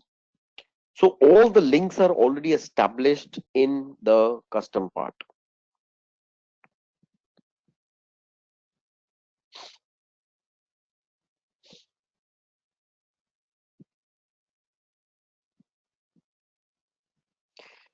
So just to give you a familiarity with what does the module called controlling has. It has cost elements, it has cost centers or all the department units which are incurring the costs. It has profit centers, which means Anchal's business lines, right? We said they're footwear, soles, laces, etc., or typical product lines, etc. Whatever she wants, the way she wants to operate her shoe business is configured according to these things, and that's why the functional analyst will be very keen to know. Apart from chart of accounts, he will also be asking about what are your profit centers, which means what is your business lines. So according to the business line she has, we will simply configure the software. Okay, internal orders, functional areas, etc., etc. So guys, this what you're looking at the screen is an essential part of SAP configuration. That's why I'm not really interested to take you through each and every single item, because that will really is something which you may not really require unless you want to go for frankly for SAP configuration kind of a certification also, which is a very software related kind of a configuration.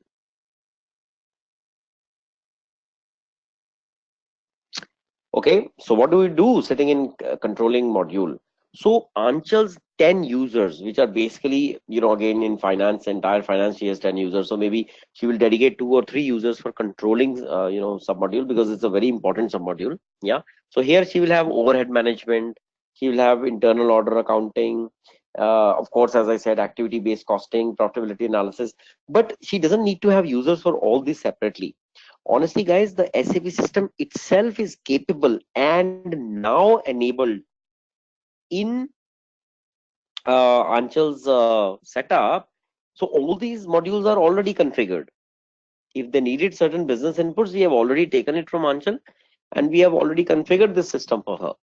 Okay, so cost element, profit center, accounting, product costing. If she needs all that, we can activate these submodules in her system. Once activated, they will ask for certain configuration settings. Once done that, models are ready to go. So of course, this is all on the application layer.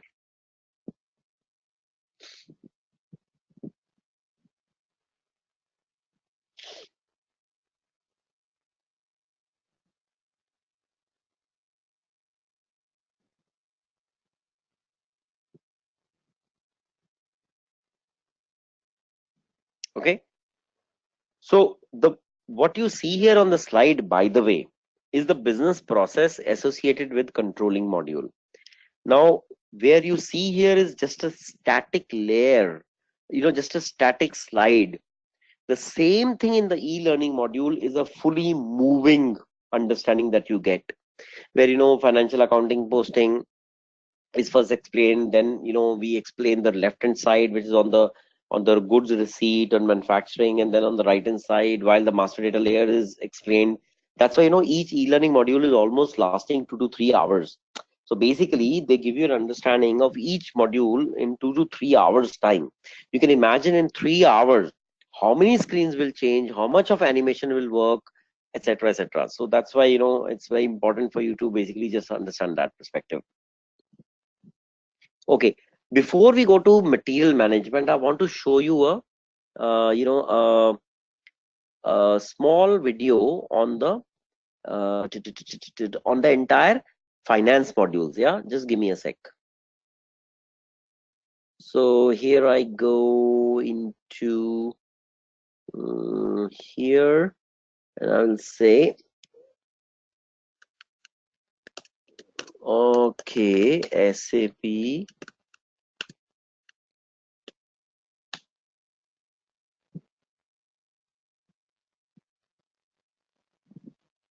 Let me pick up the chosen video, guys, which I want to pick up for you.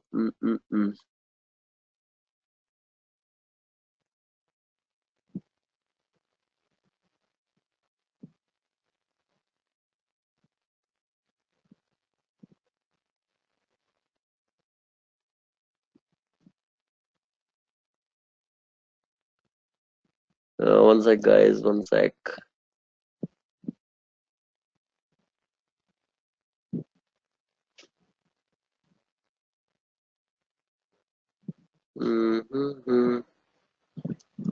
Was finance.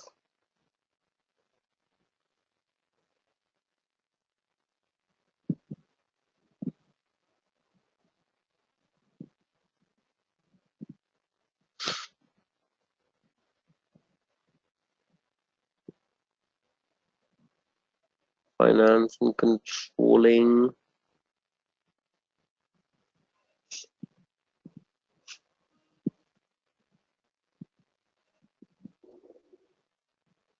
Hello everyone, thank you for watching.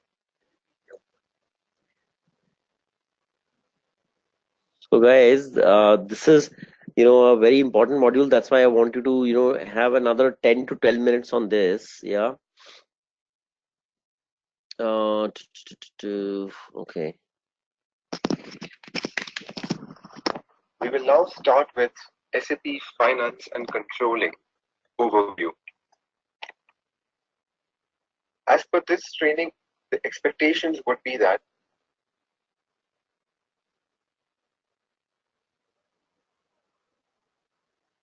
at the end of this course, you as a participant would understand the SAP Finance concept and the processes.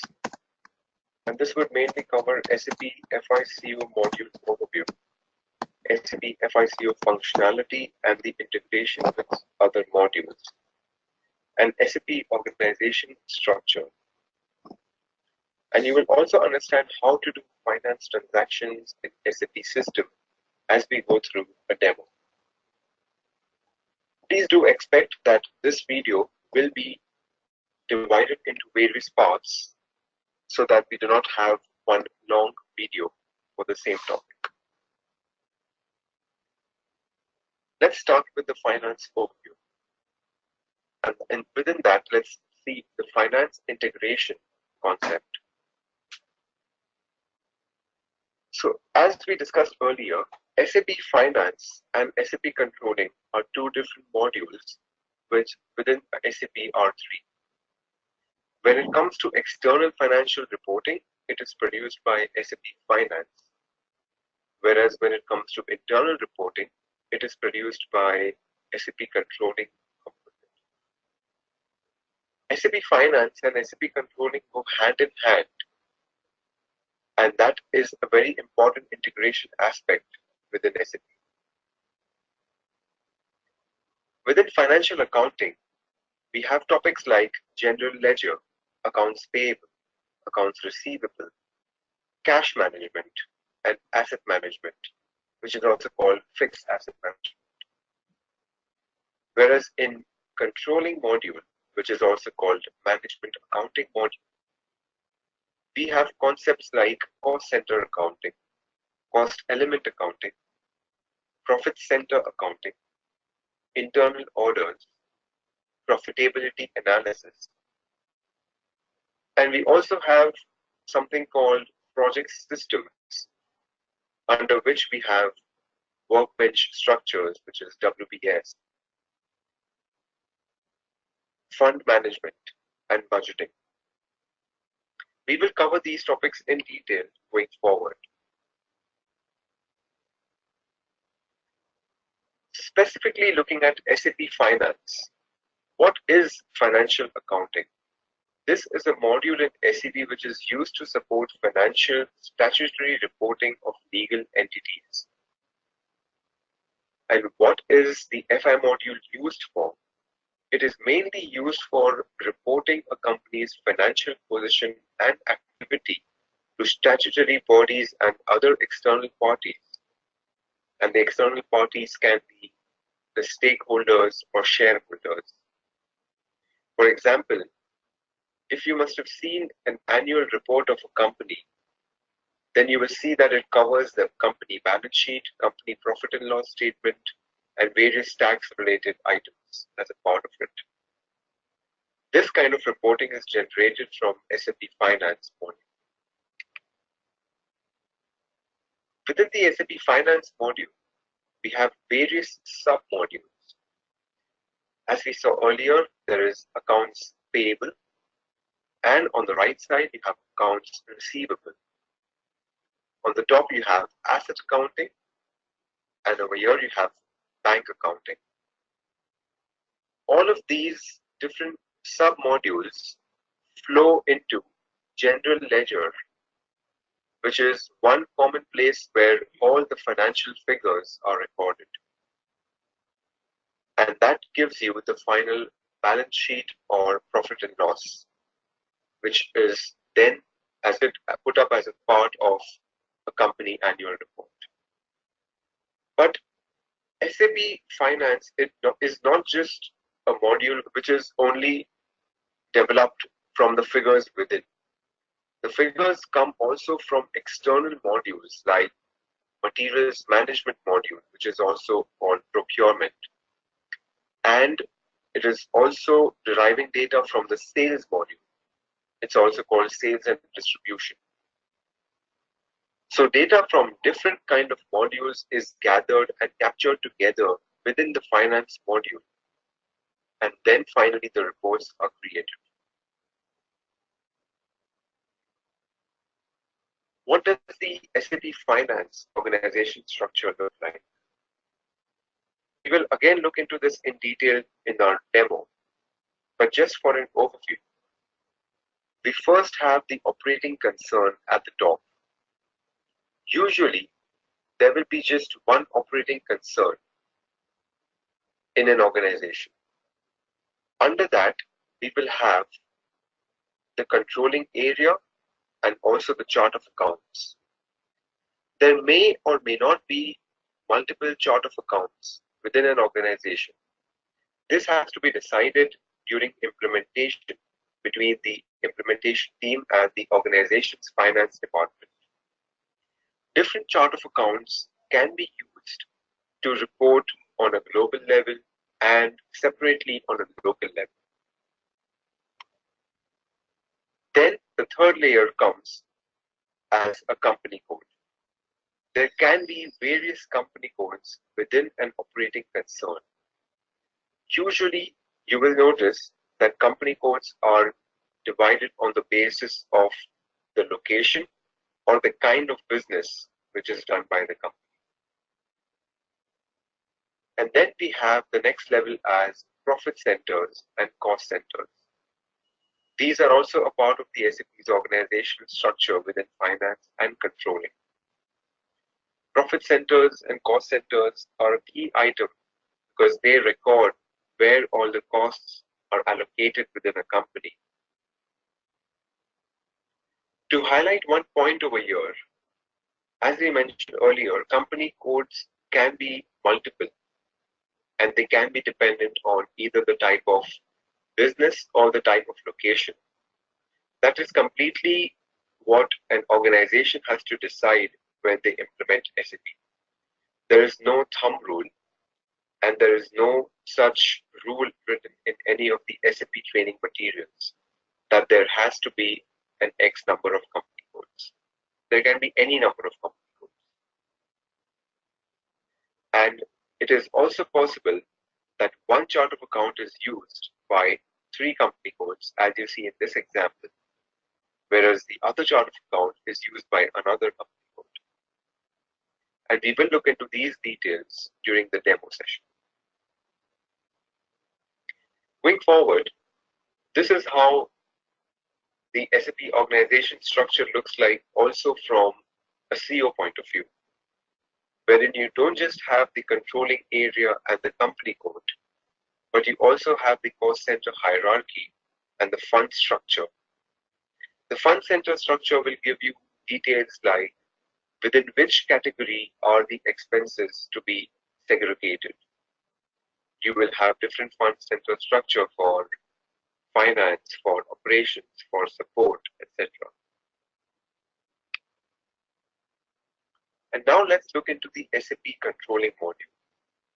So we saw that SAP Finance is used for external reporting purposes. But what is controlling? Controlling is a tool used by the management within a company to explain the questions like, what have we spent the money on? Where have we spent the money? Where does the money come from? And what are we making the money on in the area of accountability? So you will see that controlling is more about internal reporting. It's used by the management of a company. The organization structure in controlling represents the organization within the company and the cost flow throughout the organization.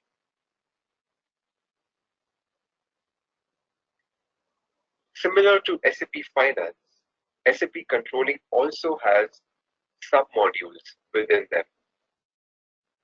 For example, within SAP Controlling, we have profitability analysis. This is a very important module as it gives you a very clear picture of the internal management reporting structure of the company. The next one is overhead cost controlling on the left side, which covers cost centers, activity types, internal orders, and process orders. On the right, you will see there is product cost controlling. And this is also an important module because it covers mainly your sales order projects, your warehouse production, your material valuation, etc. And then we have cost element accounting. And we will look into detail what exactly are cost elements in the next slides. And as you see, CO does not work only on its own. CO has to go hand in hand with FI. FI and CO together will give you the perfect reporting which is needed for a company. And all the data within FI and CO flows from external modules like human resources, materials management, production planning, sales and distribution, and so on and so forth. What are the major differences between financial accounting and controlling? As we saw earlier, financial accounting is all about external accounting and external reporting, whereas controlling is more for internal accounting for management purposes. Financial accounting is a statutory requirement, whereas controlling, which is internal accounting, is not statutory, and you do not have to publish this to your shareholder. Financial accounting covers tax reporting and filing of corporate accounts, whereas on the other hand, controlling covers your profitability statistics, and it also measures your internal efficiency in the company.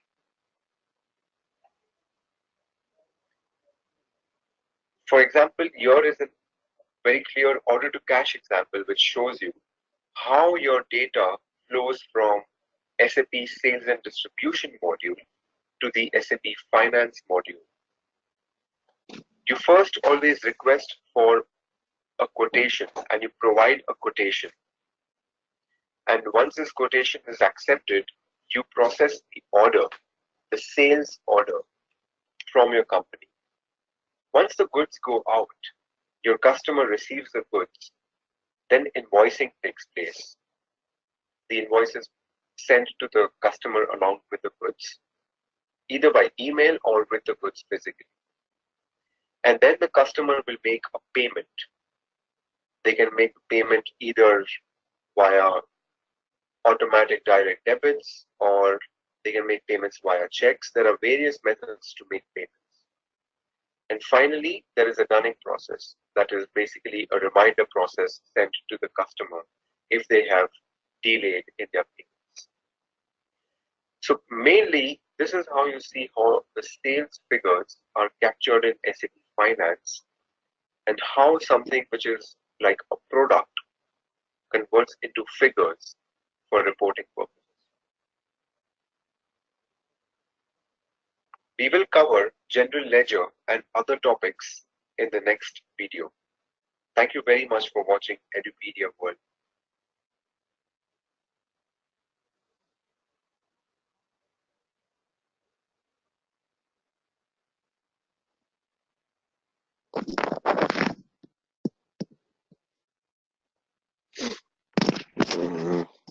Okay. So guys, this was a kind of a brief overview on the finance side. See, as you can understand and see very well, there is a tremendous amount of knowledge information which is based out of something. But maybe you don't need that for this point of time, because I'll let you know that when 12 years back I got certified in SAP, I did certification, and before that I had actually done the certification in business analysis. So for 2 years I continue as a BA, and then I realized that if I have the functional understanding of each module, it could be good, but I can't do each module. Nobody can. Then you revert back to the module you come from. So I came from sales. So I did sales and distribution module. When I attempted that certification and I cleared that, then I was able to do configuration, customization, etc. on the sales and distribution front only. For all my colleagues who were who had also become BAs, but prior to that they were let's say on the purchasing side, they did material management module. All my colleagues who had come from finance companies and they wanted to become BAs, so after 2-3 years of business analysis experiences, they all went and also did this kind of a certification on technology front. See, that is the advantage of starting your new careers as business analyst, because apart from the business understandings, slowly you would like to create a bigger footprint on the technology side as well. Okay, and that's why this whole story starts building up very well. Within 3 to 5 years timeline, you're pretty much entrenched in IT, because then you have a capability of handling business stakeholders and client because of your BA role. Then you can handle the back end teams thanks to your agile certification, plus your ability to do some customization and configuration if need be, though that's never the case because agile coach or scrum masters don't do that. So I hope you're anyway starting the things on a better note, but let's wait and watch. Okay, the next module, guys, is called material management. So what we'll do is, guys, today in the session we will cover some maybe 3 modules, and in the next session we'll cover the rest of 3. So that's how I intend to give at least 2 sessions for a complete comprehensive understanding of SAP to you. Okay, all right guys, so now now once the finance module is over, that's fine. At least you got a basic architecture clear in your mind. Now it's like look at each different modules which could be faster. So here, guys, this process is called procure to pay, which means procure your stuff from vendors. That's one end of the story, and the other end of the story is when you are able to pay up to all the vendors as well. So all the processes running in between the start point where you raise procurement orders or purchase orders for your vendors till the time all the material comes, and then you're able to pay up for all the invoices of your vendors. It's a long chain of events. All the processes within that typically fall under procure to pay. Okay, all right. So what kind of components and subcomponents we have under that? We have vendor master and material master. Obviously, guys, you will have these two masters in your material management module, because vendor master is the master file which has all the vendor data. Material master data is the file which has all the all the information related to every material that the company sells. Yeah. Then you have obviously the function called inventory management. You have process of evaluation of materials, you have process of purchasing, you have a process to verify the invoices of the these vendors, and then you do your internal planning to give a forecast to your vendors that how much of a material you need to procure from them month after month, and that's called consumption based planning. However much you, Anchal and company, wants to consume, an X quantity, so as to churn out a Y quantity of finished products with which she can service the demands of all her customers. This is how the whole thing works within the consumption based planning.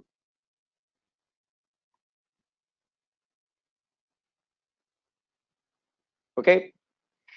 So guys, what you see on the right hand side are the most critical processes which are hidden in this module or scenario called material management.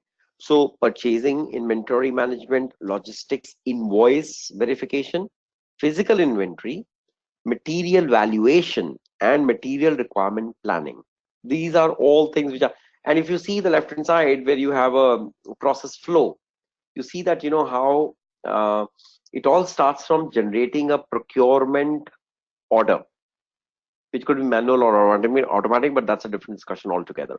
And then how it leads to conversion, to convert the planned order to a purchasing requisition, which goes further to procurement department to assign a source for purchasing requisition, goes into purchase order reaches the vendor sends the material, then we do material comes into the plant, we perform a goods receipt, and then we perform an invoice receipt, and then we do account payable to the vendor.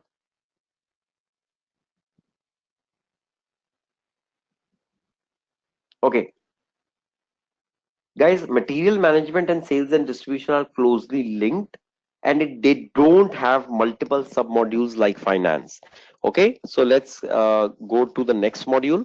And what I will do is, after I finish sales and distribution, I will show you one integrated module video which comprises of the functionality and processes on sales and distribution and material management both. By the way, you know by now that first your material management module comes, because that relates to all the procurement supplies, okay, till the time finished product is generated, and then starts the sales and distribution module, right? So in a hierarchical descending order, first material management comes, and then comes sales and distribution. Okay, S&D, yeah, it basically includes the information and processes for this is the most commonsensical module, guys.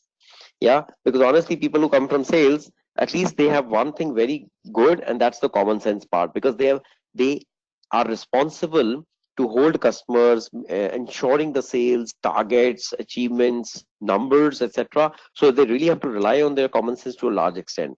In this also, it's very logical. You generate a sales order, it goes into delivery means that the material is sent to your customer, then you run the pricing leads to billing means you generate the invoice and send it to your customer, and then the customer pays you, and you govern that using your submodule called credit management. So frankly, you can call it submodules or most very important process areas, but sales order, delivery, billing, pricing, credit management is all your significantly important processes within your S&D module.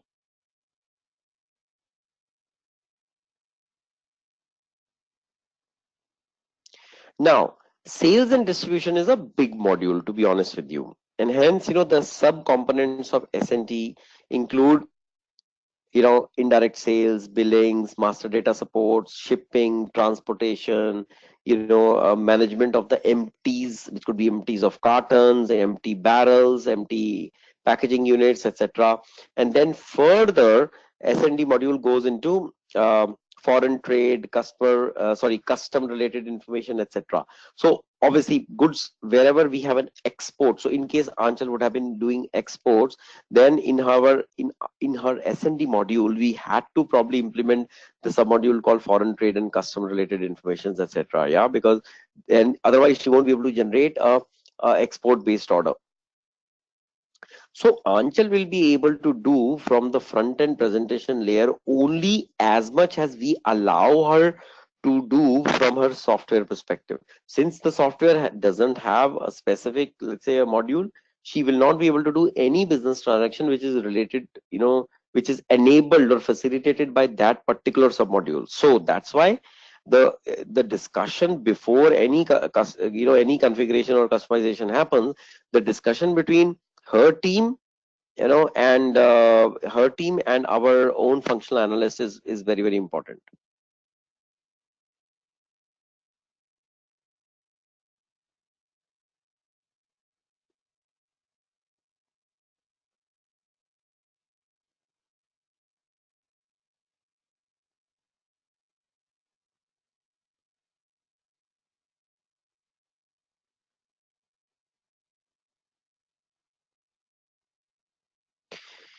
Okay, so what does this process flow for sales and distribution looks like, guys?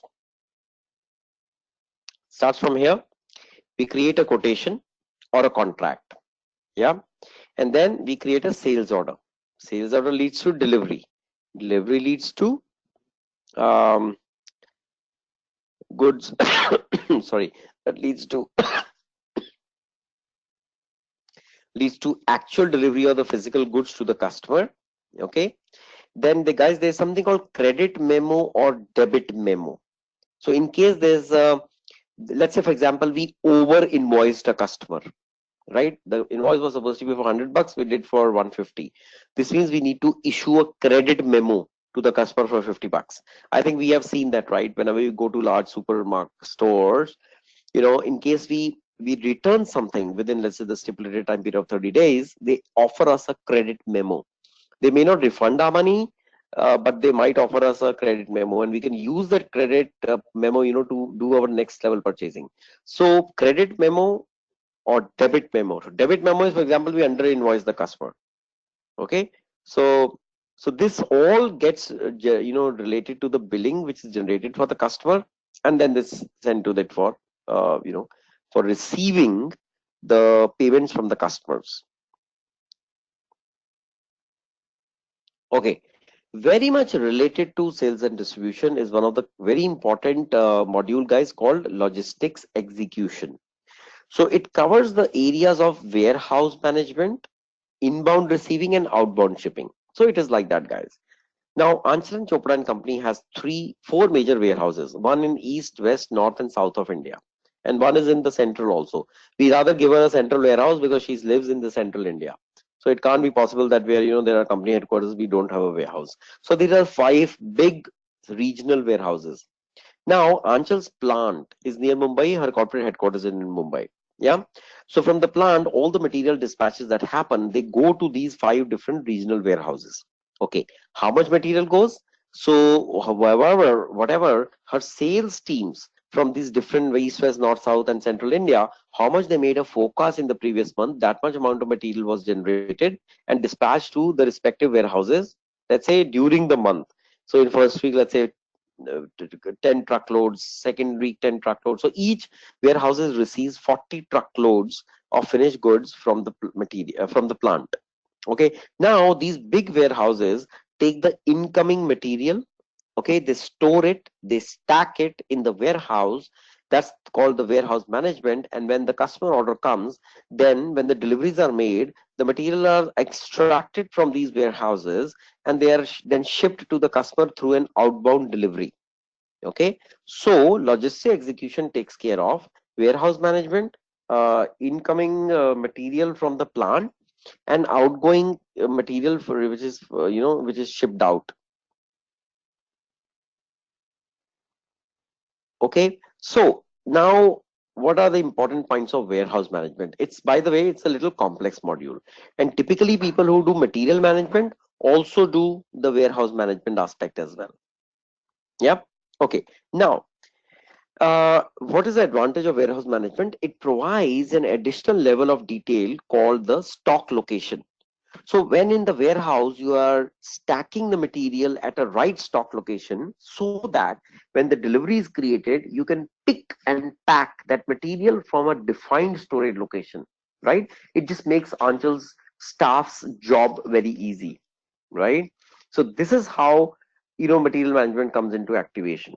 Okay, now inventory management, basically, the IM inventory management only maintains stock quantities in the storage location levels. Okay, so very simple English, guys. It's really as simple as this.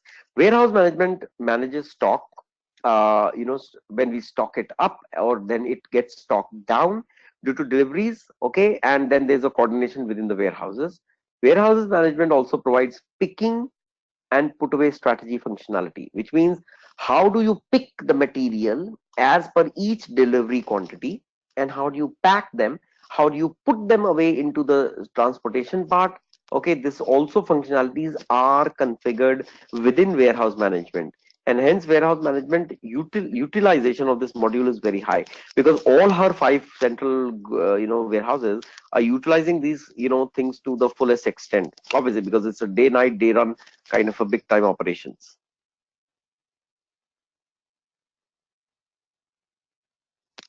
Okay, now let's look at a typical outbound process. Okay, now remember, guys, when you do your business analysis perspective, okay, you may be coming across these kind of process flows which you know very well.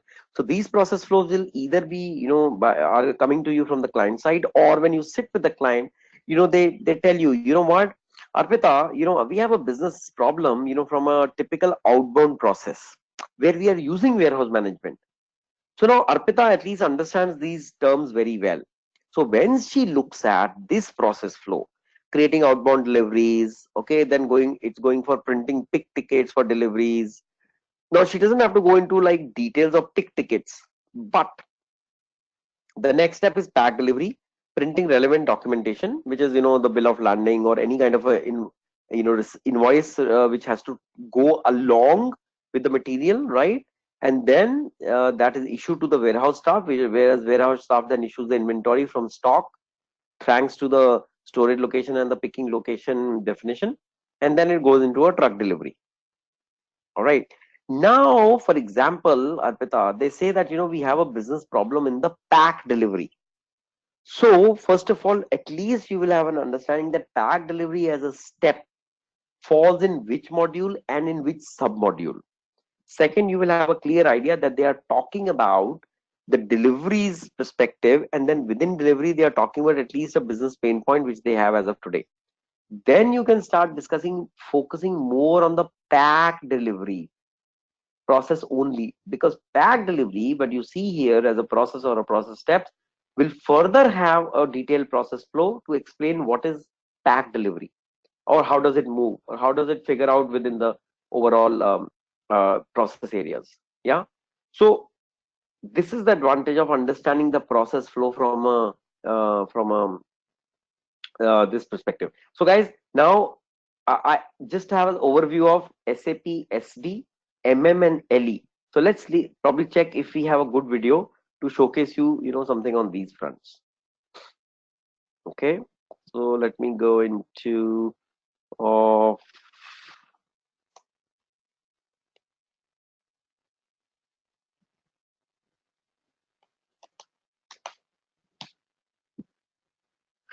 all right, so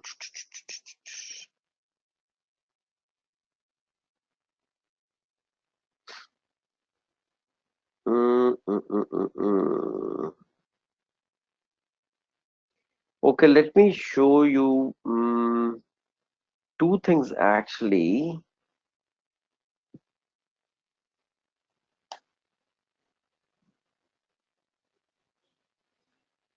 Uh,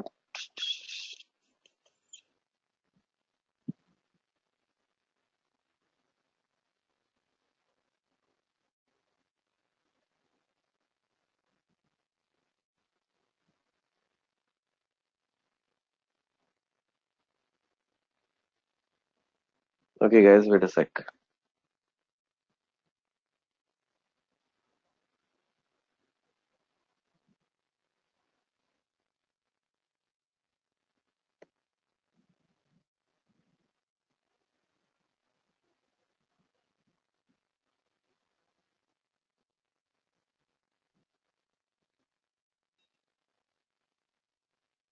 Oops. Yeah, this video doesn't have much voice, unfortunately.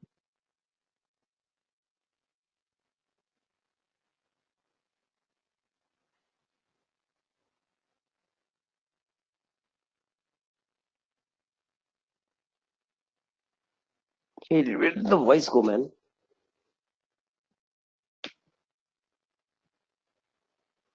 Okay.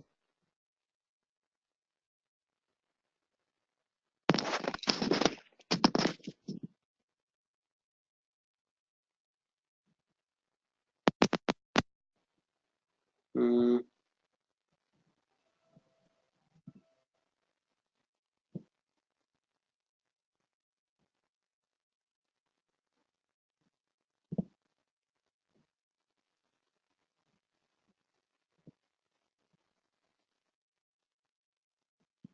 Why are we missing on the voice in these videos?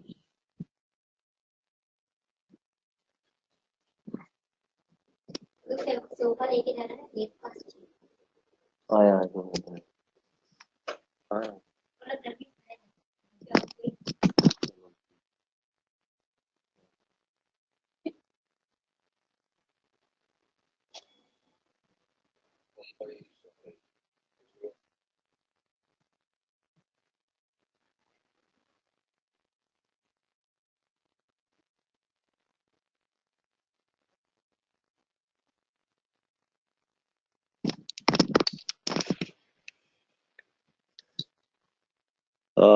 The problem with YouTube is that some of the videos don't have any voice. So unfortunately, we had 2, 3 good modules, but without the voice part. So, okay, hang on.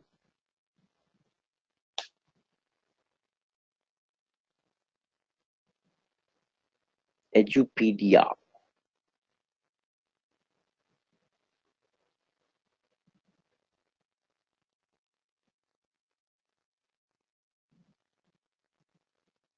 Oops, what's the matter? What's the matter, guys? How do you read? Okay, I got you. Readers are readers. The challenge is the average person reads about 2. The SCP menu, SCP Easy Access, is displayed. You can use it to start all the programs in the system. As displayed, the structure of the entries is similar to the directives. Hey guys, sorry, this one is a very configuration related video. I don't want you to just go through that. So I'm giving you something else.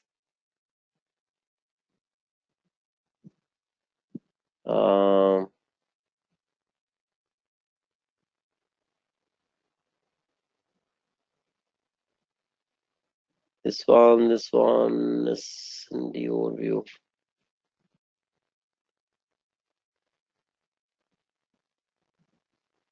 Let's see this one. Hi, Aditya from Chair Software. So in this session, we are going to discuss about the SD and MM flow. In SD and MM flow, we have sales and distribution material management. So SD is sales and distribution, deals basically with customers and sells the products or services to the customers. So here, we just basically have a very simple flow here. Whenever I'm just taking an example of if you are going to purchase a bike or a car, then the first thing that you are going to go as do as a customer is do the inquiry. When you do the inquiry, you the company takes it as inquiry and they enter it into a VA11 transaction, and then the customer is going to ask for a quotation. That's called request for quotation. And once the customer gives a request for quotation, the company creates a quotation in VA21 transaction, and then we create a purchase order. The purchase order is created once the customer creates a purchase order. we take it inside the company as a sales order, which is the transaction code is VA01. And here we then create a delivery. Delivery is created in VL01 transaction, and invoice is created in VF21N. So now here VF21N. So here whenever we do the delivery, the customer first makes a delivery confirmation. Then we are going to create an invoice, and the invoice confirmation is what we are going to do. Received from the customer. So invoice we're going to do in VF21 transaction. So 21N transaction. So these are the basic transaction codes that we are going to use for sales and distribution. But in fact, like we have lot of other transactions which the sales and distribution department makes use of. But these are the main ones. So if at all, if in the interview point of view, if they ask you what is the SD flow or sales and distribution flow, you need to tell it like this. So a customer makes an inquiry and the company takes it as an inquiry in VA11 transaction. Then the customer creates a request for quotation, and we create a quotation in VA21 transaction. And then the customer gives a purchase order, and that purchase order is been created in the company as a sales order in VA01 transaction. And then the company is going to give the delivery, and the delivery has been created in VL01 transaction, and the delivery confirmation is done from the customer end. And then we are going to create the invoice, and the invoice confirmation will be done by the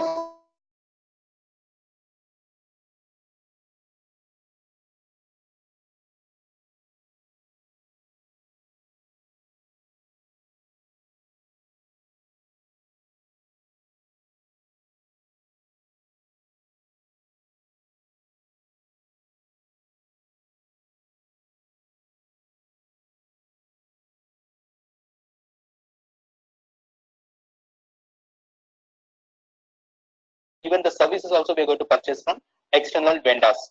So when we have to purchase something from a vendor, first and foremost in the company you have to create a purchase requisition, and the purchase requisition is done in ME51 transaction.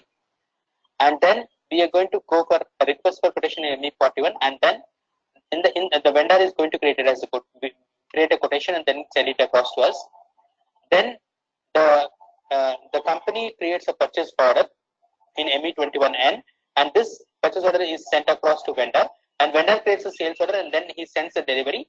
We create a delivery confirmation in MIGO transaction, and then the vendor creates an invoice, and the invoice verification is what we have done in the MIRO transaction. These are the basic transactions that we normally use for material management.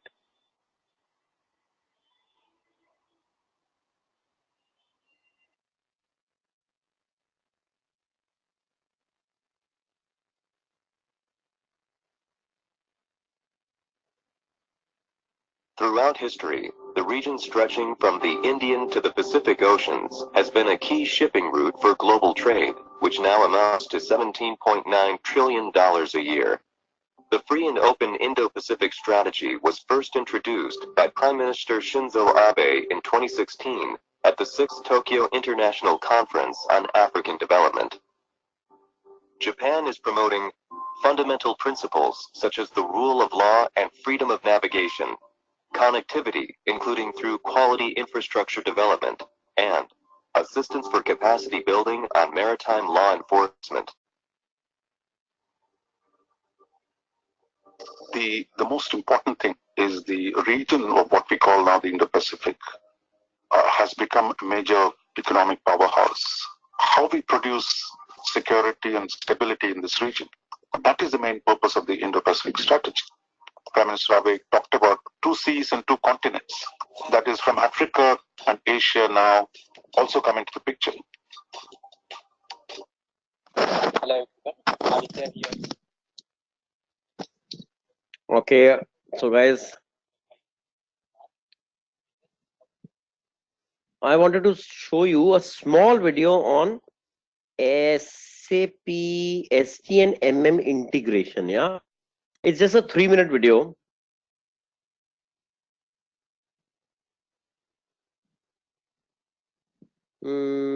Yeah, this is fine.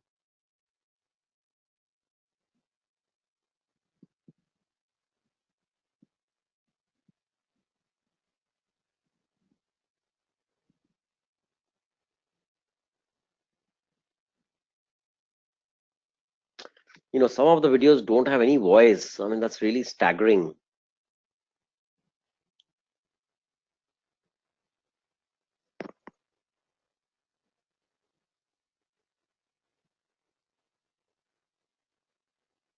Wait a sec, guys. Wait a sec. ERP. Come on, come on, come on. You know, I pre-selected some videos, but you know, I didn't realize that they don't have voice.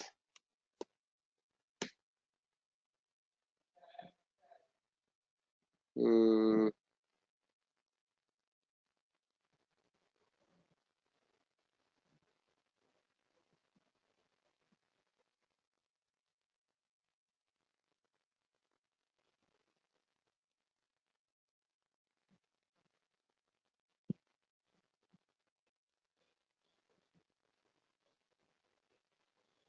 this one.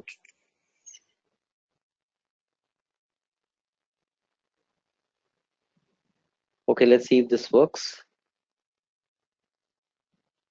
The first chapter of the course provides an overview on SAP Materials Management module and touches upon the flows and integration with other modules.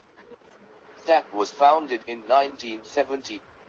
It first released its RM1 material. United States Management module is well integrated with planning and inventory, such as purchasing. Material management module include different activities such as purchasing, receipt of goods, storage, consumption-based planning, and inventory. The materials management module is well integrated with other SAP modules like production planning, sales and distribution, finance, controlling, quality management, plant maintenance, and warehouse management. Material management is part of logistics and supply chain. Supply chain is integration of activities involved in procurement, production, and distribution of a particular product. There are three flows that are typical part of material management module. Material flows represent different material flowing in the supply chain at upstream and downstream levels. Upstream flow is procurement of raw materials or sub-assemblies from vendors, and downstream flow is flow of finished product in the distribution channel. Information flows are transmission of orders, information from fax, electronic data interchange, and other electronic modes. For each recorded material movement in supply chain, there is associated financial transaction for these flows. SAP achieves to have right material at right location, at right time, in right quantity, and at a competitive cost. It is achieved by managing relationship with its customers and suppliers. There are other functionalities in SAP right materials at right location, at right time, in right quantity, and these are competitive cost. It is achieved by managing relationship. Did I trigger two videos? No. What happened here? Customers and supply chain management. There are environment and management, areas for integration, engineering change management, and environment, health and safety or EHS. Material flow in material management module is well integrated with other SAP modules. Initially, produced material are requested from production planning or project system module. These incoming materials are subjected to inspection through quality management module. After the inspection test is cleared, the accepted materials are stored in warehouse management module and finally shipped to customer in sales and distribution modules. Thus we see that material flow is thoroughly tied with other SAP modules. Information on material availability in stock is sent to Material Requirement Planning System. Material Requirement Planning System creates orders for material requests with scheduled delivery dates by taking into account production schedules, production capacity, on-hand inventory, and lead time. Once the requests are created, Vendor updates the status of delivery using AP and warehouse management module is informed on where to store the material. Production planning module keeps tab on timing of production and customer shipping is done through sales and distribution module. LIS module gives information regarding the functioning of supply chain activities. Vendor payment is done either upon receipt of materials or upon receipt of invoice. This in SAP is two-way match or three-way match. It is done with help from finance module. The financial performance measures are related to several variables such as inventory turns, days of working capital, days of inventory, days of sales outstanding, and days of payable outstanding. Scanning of invoices is an important way for fast approval of payments. P-cards or procurement cards enables the companies to get discounts and low price rates. Several concepts and terminologies will be discussed in detail as we move along and analyze the technical functionalities.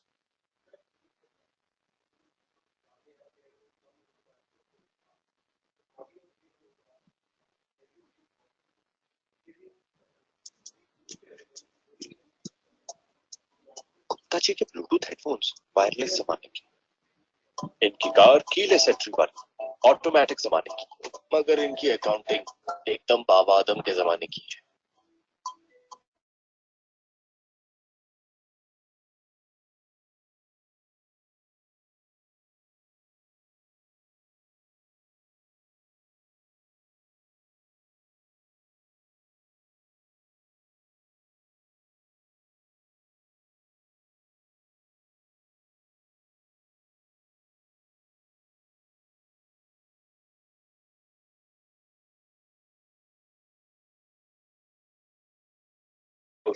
Again, this is just an overview for extra knowledge, because sometimes you can be asked about some knowledge about the tables in the interview you may face.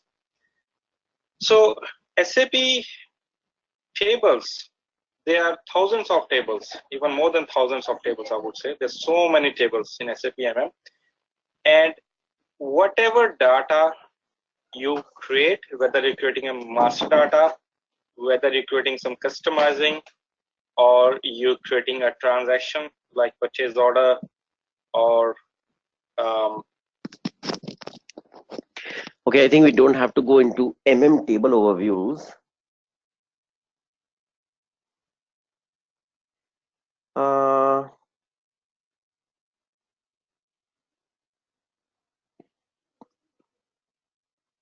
Okay, some questions, guys. Hang on. No, Priyanka, S&D, which is sales and distribution, is not part of FICO.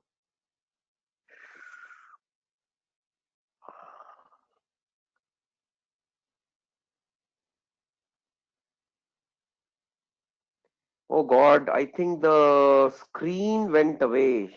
Shucks. Okay, hold on, guys. Hold on. You need to see the screen, man. I think it just got flipped. Provides overview on SAP materials management module and touches upon the flows and its application. With introduction of R/3 in 1992, it captured United States market. Material management module include different activities such as purchasing, receipt of goods, storage, consumption-based planning, and inventory. The materials management module is well integrated with other SAP modules like production planning, sales and distribution, finance, controlling, quality management, plant maintenance, and warehouse management. Material management is part of logistics and supply chain. Supply chain is integration of activities involved in procurement, production, and distribution of a particular product. There are three flows that are typical part of material management module. Material flows represent different material flowing in the supply chain at upstream and downstream levels. Upstream flow is procurement of raw materials or sub-assemblies from vendors, and downstream flow is flow of finished product in the distribution channel. Information flows are transmission of orders, information from fax, electronic data interchange, and other electronic modes. For each recorded material movement in supply chain, there is associated financial transaction for these flows. SAP achieves to have right material at right location, at right time, in right quantity, and at a competitive cost. It is achieved by managing relationship with its customers and suppliers. There are other functionalities to have right materials at right location, at right time, in right quantity, management. There are other functionalities in SAP that complement the above: management, handling unit management, variant configuration, engineering change management, and environment, health and safety or EHS. Material flow in material management module is well integrated with other SAP modules. Initially, produced material are requested from production planning or project system module. These incoming materials are subjected to inspection through quality management module. After the inspection test is cleared, the accepted materials are stored in warehouse management module and finally shipped to customer in sales and distribution modules. Thus we see that material flow is thoroughly tied with other SAP modules. Information on material availability in stock is sent to Material Requirement Planning System. Material Requirement Planning System creates orders for material requests with scheduled delivery dates by taking into account production schedules, production capacity, on-hand inventory, and lead time. Once the requests are created, vendor updates the status of delivery using AD, and warehouse management module is informed on where to store the material. Production planning module keeps tab on timing of production, and customer shipping is done through sales and distribution module. LIS module gives information regarding the functioning of supply chain activities. Vendor payment is done either upon receipt of materials or upon receipt of invoice. This in SAP is two-way match or three-way match. It is done with help from finance module. The financial performance measures are related to several variables such as inventory turns, days of working capital, days of inventory, days of sales outstanding, and days of payable outstanding. Scanning of invoices is an important way for fast approval of payments. P-cards or procurement cards enables the companies to get discounts and low price rates. Several concepts and terminologies will be discussed in detail as we move along and analyze the technical functionalities.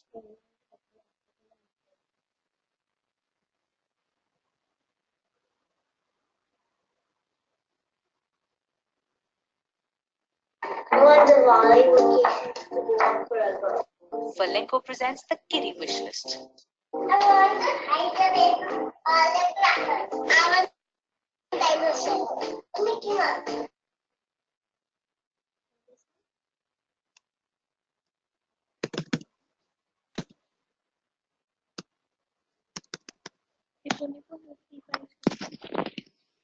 Guys, let's do justice after doing some justice to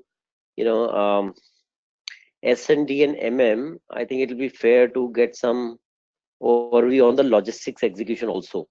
Hello and welcome. Thank you very much for joining me today on this presentation, which is the first of a series of lectures that we're going to have throughout this course, in which we'll look at the SAP logistics execution with warehouse management module. I believe that throughout this course we'll be able to touch on the essential topics that will enable anyone who's interested in logistics execution to gain a more than basic understanding of the entire module. So first of all, we'll start by looking at a basic overview of the entire module. In this course, we're going to answer the basic questions: what is logistics execution, so on and so forth. Thank you so much for joining me, and I hope that throughout the length of this course, you'll gain a more than basic understanding and appreciation of this powerful SAP module. Okay, so firstly, we're going to look at the structure of this lecture. This presentation is going to be split into three parts. In firstly, we're going to look at what exactly SAP Logistics Execution is. And on this part of the presentation, we're going to go over a few definitions. We're going to work on building a basic understanding of what logistics execution is, what to expect from it, and what exactly we can draw from this particular SAP solution. And secondly, we're going to look at the organizational units used in logistics execution. We're going to look at the overall concept of organizational units, why we have them in the first place, and then we're going to look at what organizational units are involved in logistics execution. Lastly, of course, we're going to look at master data relevant to logistics execution, and we're going to see where exactly this master data is maintained, how exactly it's used, and once we're done with this, that's the end. How do you learn a subject or skill in half the time? Let's do this together. I want you to right now think of a subject or skill that you want to learn fast. The first lecture, and we can proceed to build on this and develop our knowledge further. Okay, so what exactly is SAP Logistics Execution? First of all, it is a very important component of SAP ECC, better known as SAP ERP Central Component. We're going to look at that in detail in the next slide, where we'll look at where exactly SAP ECC sits in the overall solution offering that we get from SAP. Secondly, SAP Logistics Execution handles warehouse management, shipping, and transportation functionalities.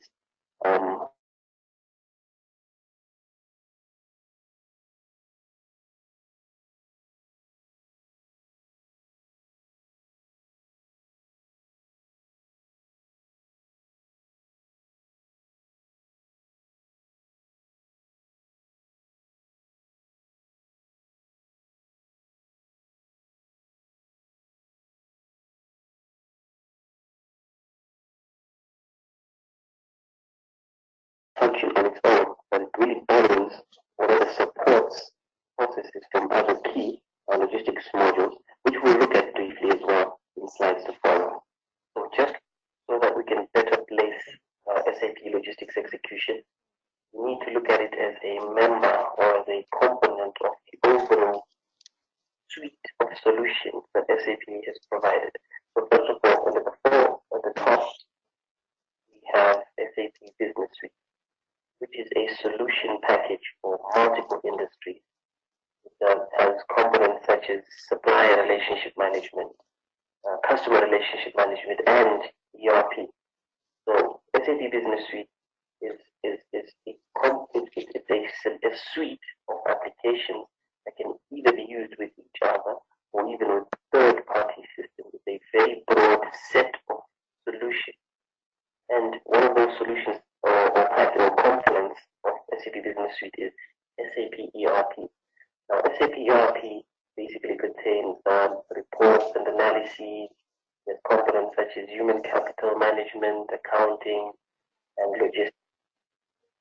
The average person has to read about 4 hours a day, emails and websites and blogs and all this information. You can double your reading speed, save 2 hours a day, or even 1 hour a day. We equated 1 hour a day equals 9 40-hour work weeks over the course of a year. 2 months of productivity. So that's the gift you can give to yourself, to your family, to your body, the things that really, really matter. There's 3 keys to boosting your comprehension. I'm going to give you 3 quick tips. And this is fundamental. And these are very foundational to it. And you can say they're common sense, but they're not common practice. And so remember 3 R's. There's 3 R's for reading comprehension. Okay. The first R is you have to read. Okay, so that's a no-brainer. You can't comprehend something unless you actually read it first. The thing with the reading, though, because we know readers are leaders, the key, though, is to use your left hand, is to underline the words, and then also schedule it. Because if you don't schedule it, most people want to meditate, they want to journal, but if they don't put it in their calendar, it doesn't get done. And when I write things down in my calendar, I treat it as time with a big client, or time with an investor, or time, something you would never cancel with anybody, right? So you schedule it in your reading. The second R, when it comes to comprehension, is you want to relate. You want to relate. And here's really what it comes down to. I believe that questions are the answer. What I'm recommending people is people read exactly as Vishen does, 20 minutes a day. You read for 20 minutes. But when you're done, I'm going to ask everybody who's watching this to step up and challenge yourself to do this book a week challenge, right? You read for 20 minutes a day, every single, and it really, you could finish a book in a week or two. 20 minutes a day, even at normal reading speed. 35 minutes a day on average will get you through one book a week, which is amazing. So you read. And then the second thing is you get a partner and you relate and you talk about your book. So you're with somebody who's like, yeah, I can't wait to go out, do this Friday. Hey, real quick, I'm practicing my reading. Let me tell you about this book I'm reading. And for 2 or 3 minutes, you talk about what you just read. Because something magical happens when you consume information, but you don't just let it stay here, but you teach it to somebody else. You reflect on it, you organize it, because in order for you to talk about what you just read, you're not using the author's word for word verbatim, right, language. What you're doing is you're personalizing it using your own words. And in order to be able to express it out, something happens between when the information goes through your eyes, processed by your mind, be able to put out in your mouth. And that's where you understand information. The third R for comprehension is writing. And specifically what I do is I map this out for people and I take notes. Because the challenge is if you take notes and you have 30 pages of notes, something on page 27 can be more important than what's on page number 1. But on one page view, using just keywords, you can see how everything is nested, it's nested and nested. So in order to be able to serve you as a better reader, because you're spending so much time reading, use the 3 R's and it'll boost your comprehension. You'll get the speed and you'll get the smarts.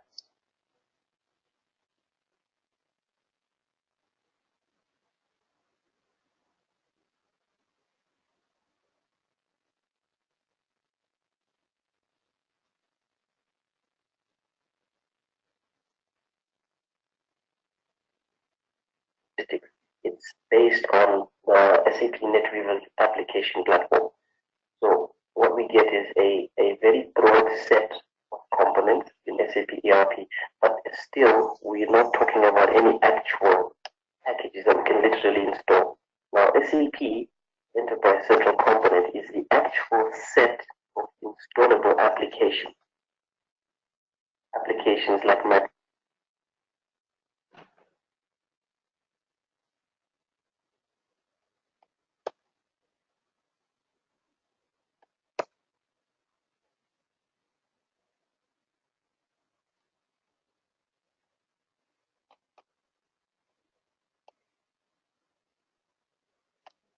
strategy.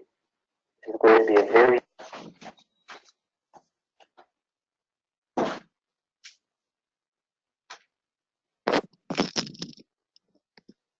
Okay, good. So this is done.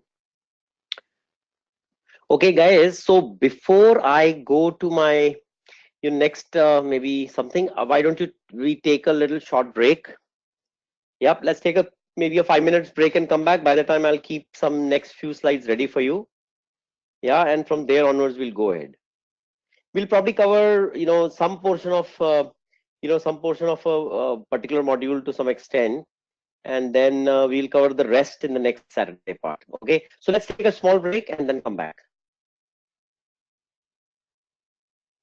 Okay, this goes.